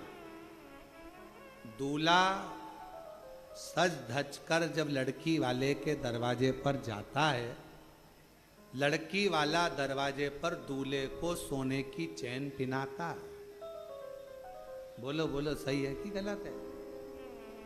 अगर दरवाजे पर नहीं पिनाता तो फलदान में पिनाता, फलदान में नहीं पिनाता तो सगाई में पिनाता, सगाई में नहीं पिनाता तो कुंवर कलेबे में पिनाता। पर सोने की चैन एक ससुराल से गले में जमाई के चैन आती है और जमाई खुद बेचैन हो जाता है। एक चैन इतनी भारी पड़ जाती है। इसलिए निवेदन है सबसे, ससुराल की चैन कभी मत पहनना।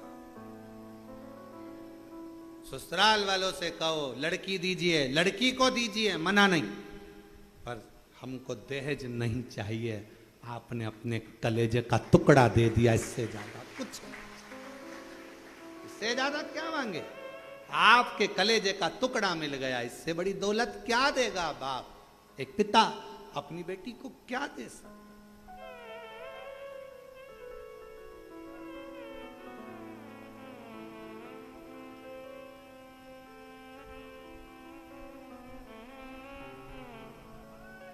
और वो चैन कभी कभी बड़ी दिक्कत दे जाती है। जब जब घर में झगड़ा होता है तो पत्नी चिल्लाकर, अब भी की अब भी तो मेरे बाप के घर की चैन, अभी तो, अब बेचारा सोचे वो तो मैंने रख दी, अलमारी में से लाऊं देऊं, और कहीं कहीं का बेचारा गले में से निकाल कर भी दे दे तो पत्नी इतनी चतुर होती है, हाथ में लेके उसको, ये तो 1.5 तोले की थी, एक की कैसे हो गई? अरे गले में पड़ी पड़ी गल गई, अब मेरे को तो मेरे पिताजी की 1.5 तोले की ही चाहिए। हालांकि पत्नी लेती नहीं, परंतु वो अपनी भाषा में, प्रेम की भाषा ऐसी ही होती है। हम तो हमेशा अपनी कथा में कहते हैं पति पत्नी का झगड़ा थोड़ा थोड़ा होते रहना चाहिए, दिल का मेल साफ होता रहता है। अगर एक बार झगड़ा होता है तो फिर वो अदालत में बात पहुंच जाती है। इसलिए थोड़ा थोड़ा झगड़ते रहो तो उसके अंदर जो भरा होगा वो बाहर निकल जाएगा, वो उसके अंदर कुछ होगा तो वो निकाल कर बाहर कर देगा, दोनों का मेल साफ होता चले जाएगा, दोनों आनंद में रहते चले जाएंगे। और अगर पति पत्नी का झगड़ा नहीं होता तो दोनों में एक बार जो झगड़ा होता है तो फिर अदालत तक बात जाती है। इसलिए थोड़ा थोड़ा, स्लो स्लो, थोड़ा थोड़ा चले, ज्यादा नहीं। और झगड़े के बाद प्रेम भी तो उतना होना चाहिए, स्नेह भी तो उतना होना चाहिए। कार्तिकेय बाबा बोले हम भगवान शंकर जी से मांग लेते, शंकर भगवान बोले मांगा था तो नहीं दिया, नहीं दिया, ऐसा हो ही नहीं सकता।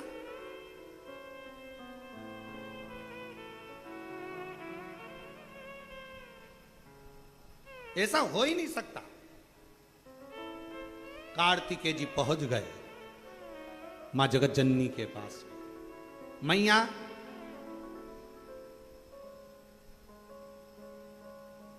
पिताजी के वस्त्र आपके पास हैं? हाँ। चौसर खेली थी? हाँ। जीत गई थी? हाँ। तुमने वस्त्र क्यों लिए? कार्तिकेय जी ने पूछा। मैया बोली 3 दिन पहले मुझसे कह रहे थे मेरा मन है 87,000 वर्ष की समाधि में डूबना चाहता हूं। मैंने मन में सोचा कपड़े ले लूंगी तो कहां डूबोगे, कहां डूबोगे? 87,000 वर्ष की समाधि में? हाँ, इसलिए मैंने उनको रोकने के लिए चौसर खेली। ये तो आइडिया पत्नियां बेचारी लेके आती है, पर कभी कभी सक्सेस होती है, कभी कभी नहीं भी होती है, कभी कभी सफल हो जाती है, कभी कभी नहीं हो पाती।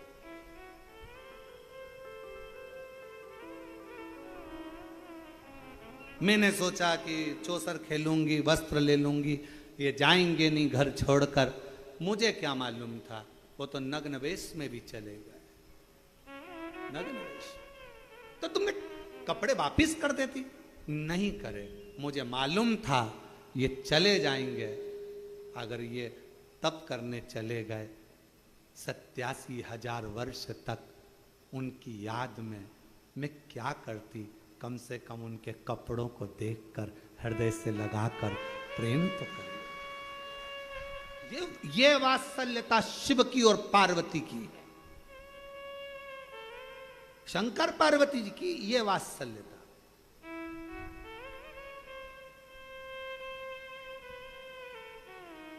और तुझे ना देखूं तो चैन मुझे आता नहीं, तेरे सिवा कोई और मुझे भाता नहीं। उसके बिना मैं कैसे 87,000 वर्ष मैं और शिव के बिना कैसे रह सकते? कैसे?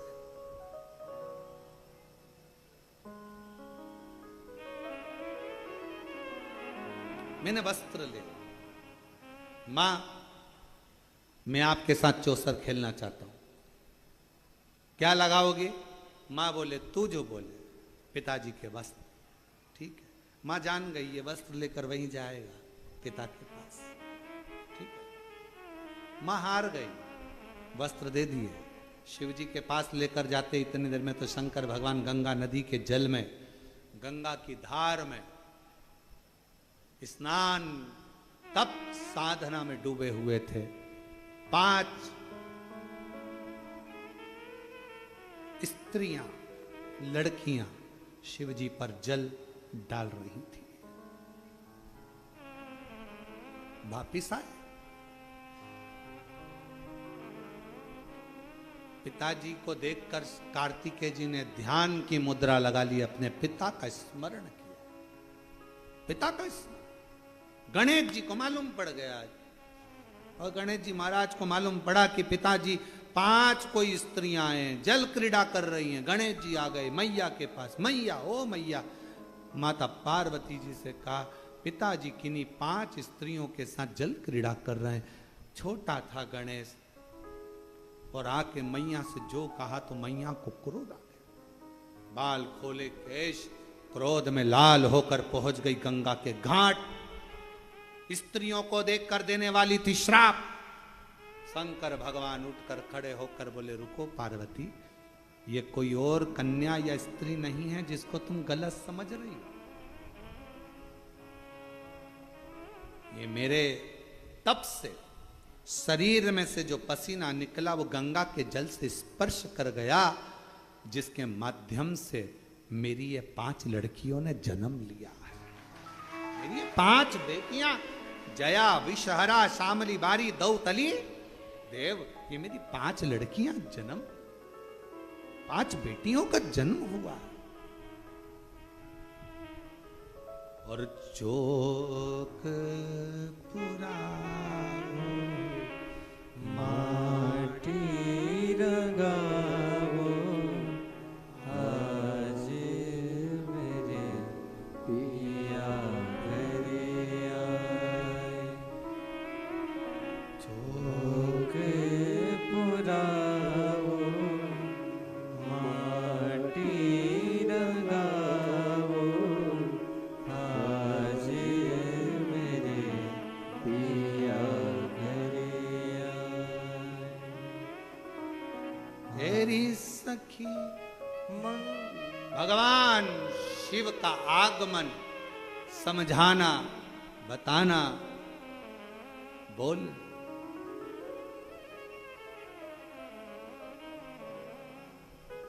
और छिम छिम बरसे अमृत धार, लिया बेटी ने अवतार, कैलाश पर्वत पे बाजे खुशियाँ पानी छिम छिम बरसे अमृत धार, लिया बेटी ने अवतार कैलाश पर्वत।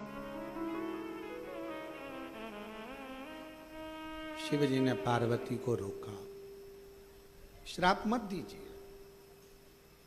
कई बार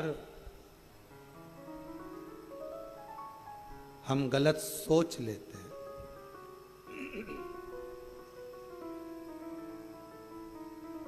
हम गलत देख लेते हैं, हम गलत विचार कर लेते हैं, समझ नहीं पाते। कोई अगर किसी की निंदा करे तो पहले विचार करना क्या हमने उससे मिले हैं, कभी हमने उससे जाकर बात करी है, कभी उससे कभी संपर्क किया। जब हम उससे मिले ही नहीं, बात नहीं करी, मिले नहीं, बात नहीं करी, संपर्क नहीं किया, तो फिर हम उसे जानते ही नहीं, तो फिर निंदा क्यों, किस लिए?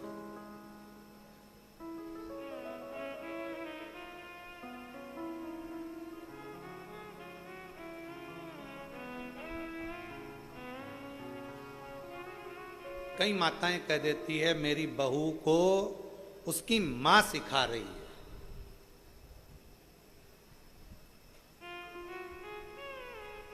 वो मायके के कहने पर चलती है। तुम्हें खुशी होना चाहिए, कोई तो है जो तुम्हारी बहू को सिखाया और मायके कहने पर चली। इसमें दुख नहीं होना चाहिए, प्रसन्नता होना चाहिए। जब बहू अपने मायके के कहने पर चल रही है तो एक ना एक दिन तुम्हारे कहने पर भी जरूर चलेगी, इसमें दुख नहीं होना चाहिए। क्या दुखी होना उसमें, अरे गुरुजी, अरे गुरुजी, अरे गुरुजी, गुरुजी गुरुजी, कई करो फालतू की बात, क्या है? नहीं। खैर हमारे पास तो कोई आकर बोलता भी नहीं कि गुरुजी ऐसा या गुरुजी वैसा, क्योंकि ये शिव महापुराण की कथा जब पहले नहीं होती थी, उससे पहले घरों में सास बहू के झगड़े ज्यादा होते थे। जब से शिव पुराण घरों घर में हो रही है तब से बहू और सास के झगड़े कम हो गए, क्योंकि इनको फुर्सत ही नहीं है। टीवी के सामने दोपहर 2 बजे से 5 बजे तक बैठी रहती हैं और बहू फिरी भी इसी टाइम होती है, झगड़ा का मौका भी इसी टाइम मिलता है, तो सब अपने अपने कमरों में व्यस्त हो जाते हैं, तो झगड़ा खत्म हो जाता। क्या सोचना उसमें, क्या विचार करना? और आधी से ज्यादा सास तो कथा में चली जाती है, पंडाल में कथा सुनी, भजन करा, स्मरण करा, नाम जाप जपा, चल दिया। क्या सोचना? और झगड़ा, फिर निवेदन है, एक पानी और एक तुम्हारा मन, ये दोनों एक जैसे हैं। पानी और मन दोनों एक जैसे। पानी को कितना भी गर्म कर लो, आखिरी में वो ठंडा हो ही जाता है, और मन से कितना भी गुस्सा कर लो, आखिरी में थोड़ी देर बाद वो ठंडा हो ही जाता है। दोनों एक जैसे। इसलिए निवेदन है, कभी भी दूसरे की लड़ाई में बीच में कभी मत बोलना।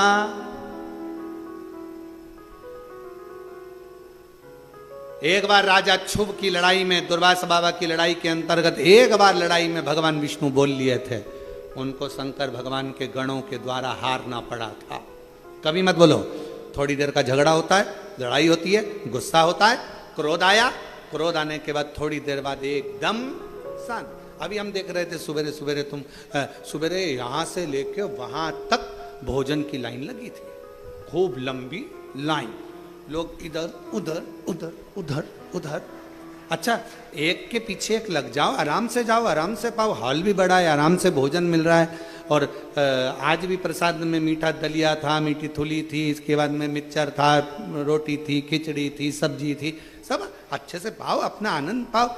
आरओ लगे हुए हैं, बढ़िया आरओ का पानी नलों में आ रहा है, आरओ का पानी चल रहा है, ठंडी बोतल उससे में से भर लो, कूलिंग मशीन लगी हुई है, सब अच्छा है। उसके बाद भी खूब लंबी लाइन और हट हट हट करके और लगे हुए, और इतनी देर में सब लगे थे गेट तक लाइन में, और आ गया धड़ धड़ा के पानी, जो आया जितने लाइन में थे सब गायब, सब गायब। अब सोचा क्या इनको भूख नहीं लग रही थी? तब पंडित जी ने बताया सब भोजनशाला में बिना टोकन के अंदर प्रवेश कर गए। अच्छा, टोकन क्यों दिया जाता है? टोकन देने का कारण क्या होता है? भोजन तो निःशुल्क रहता है, टोकन क्यों देते हैं? जिससे आप लोग आराम से धीरे धीरे लाइन से, कोई गिरे नहीं, पड़े नहीं, किसी को ठोकर ना लगे, कोई को तकलीफ ना हो, इसलिए देते कि आप आराम से जाओ, आराम से पाओ, आराम से आनंद लो।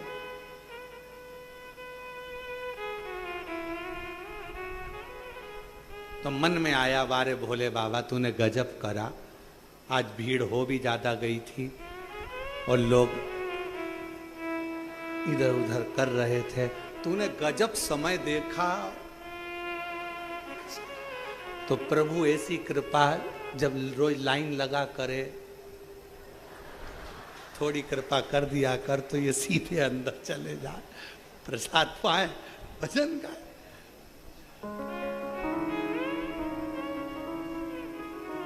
और हमारे दरवाजे के पास में दो माताएं बैठी थी, ना जाने कहाँ से आई हुई थी, हम तो पूछे नहीं उनसे, और आवाज पूरी पूरी आ रही थी, अरे भाई मेरा लोटा कोई ले गई,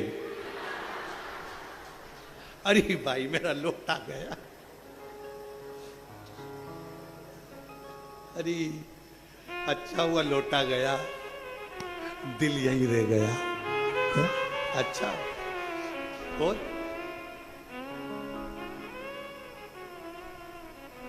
सबने अपना अपना बैग उठाया, सामान उठाया, आश्रम की जो कालीन थे वो गीले होते रहे, किसी ने नहीं उठाया क्योंकि आश्रम का था।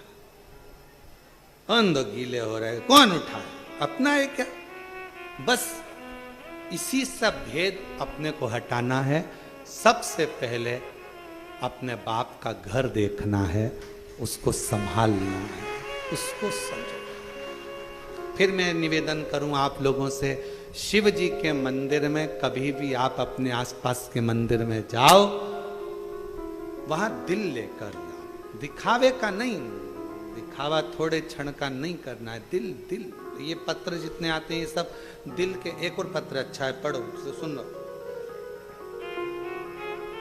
मेरा नाम कविता भार्गव है, राजेंद्र जी भार्गव। मैं कोटा 12 जिले की छबड़ा से हूं। बस मैं इतना जानती हूं कि सीहोर के कंकर शंकर की पूजा का फल मिलता है।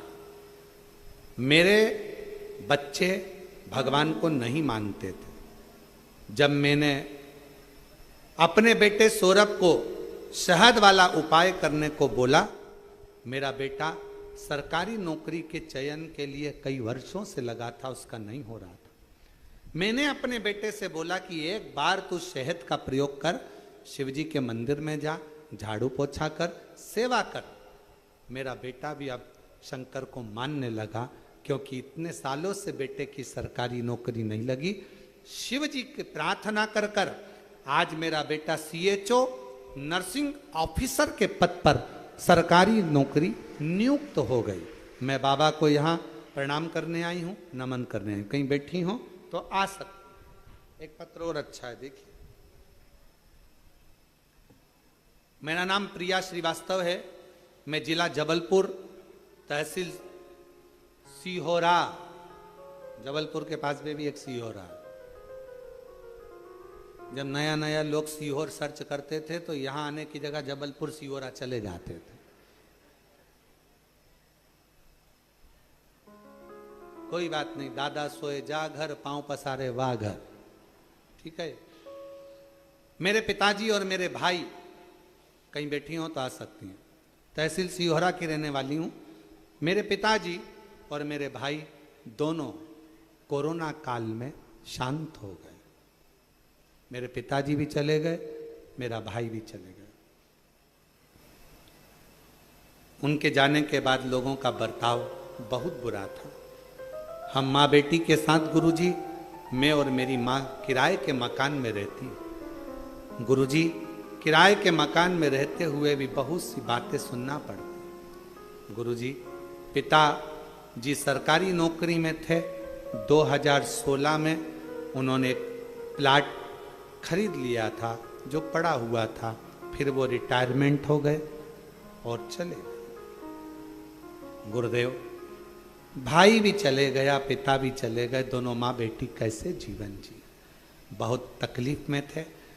पहली बार किसी के कहने पर टीवी पर आपकी कथा चैनल बदलते बदलते आस्था चैनल पर आए। आपकी कथा चल रही थी, तब आप कुछ लोगों के पत्र पढ़ रहे थे। उन पत्रों को सुनकर मन में भाव जाग गया कि एक बार बाबा के मंदिर जाना चालू करती हूँ, कुबेरेश्वर धाम जाऊंगी, वहां पर जा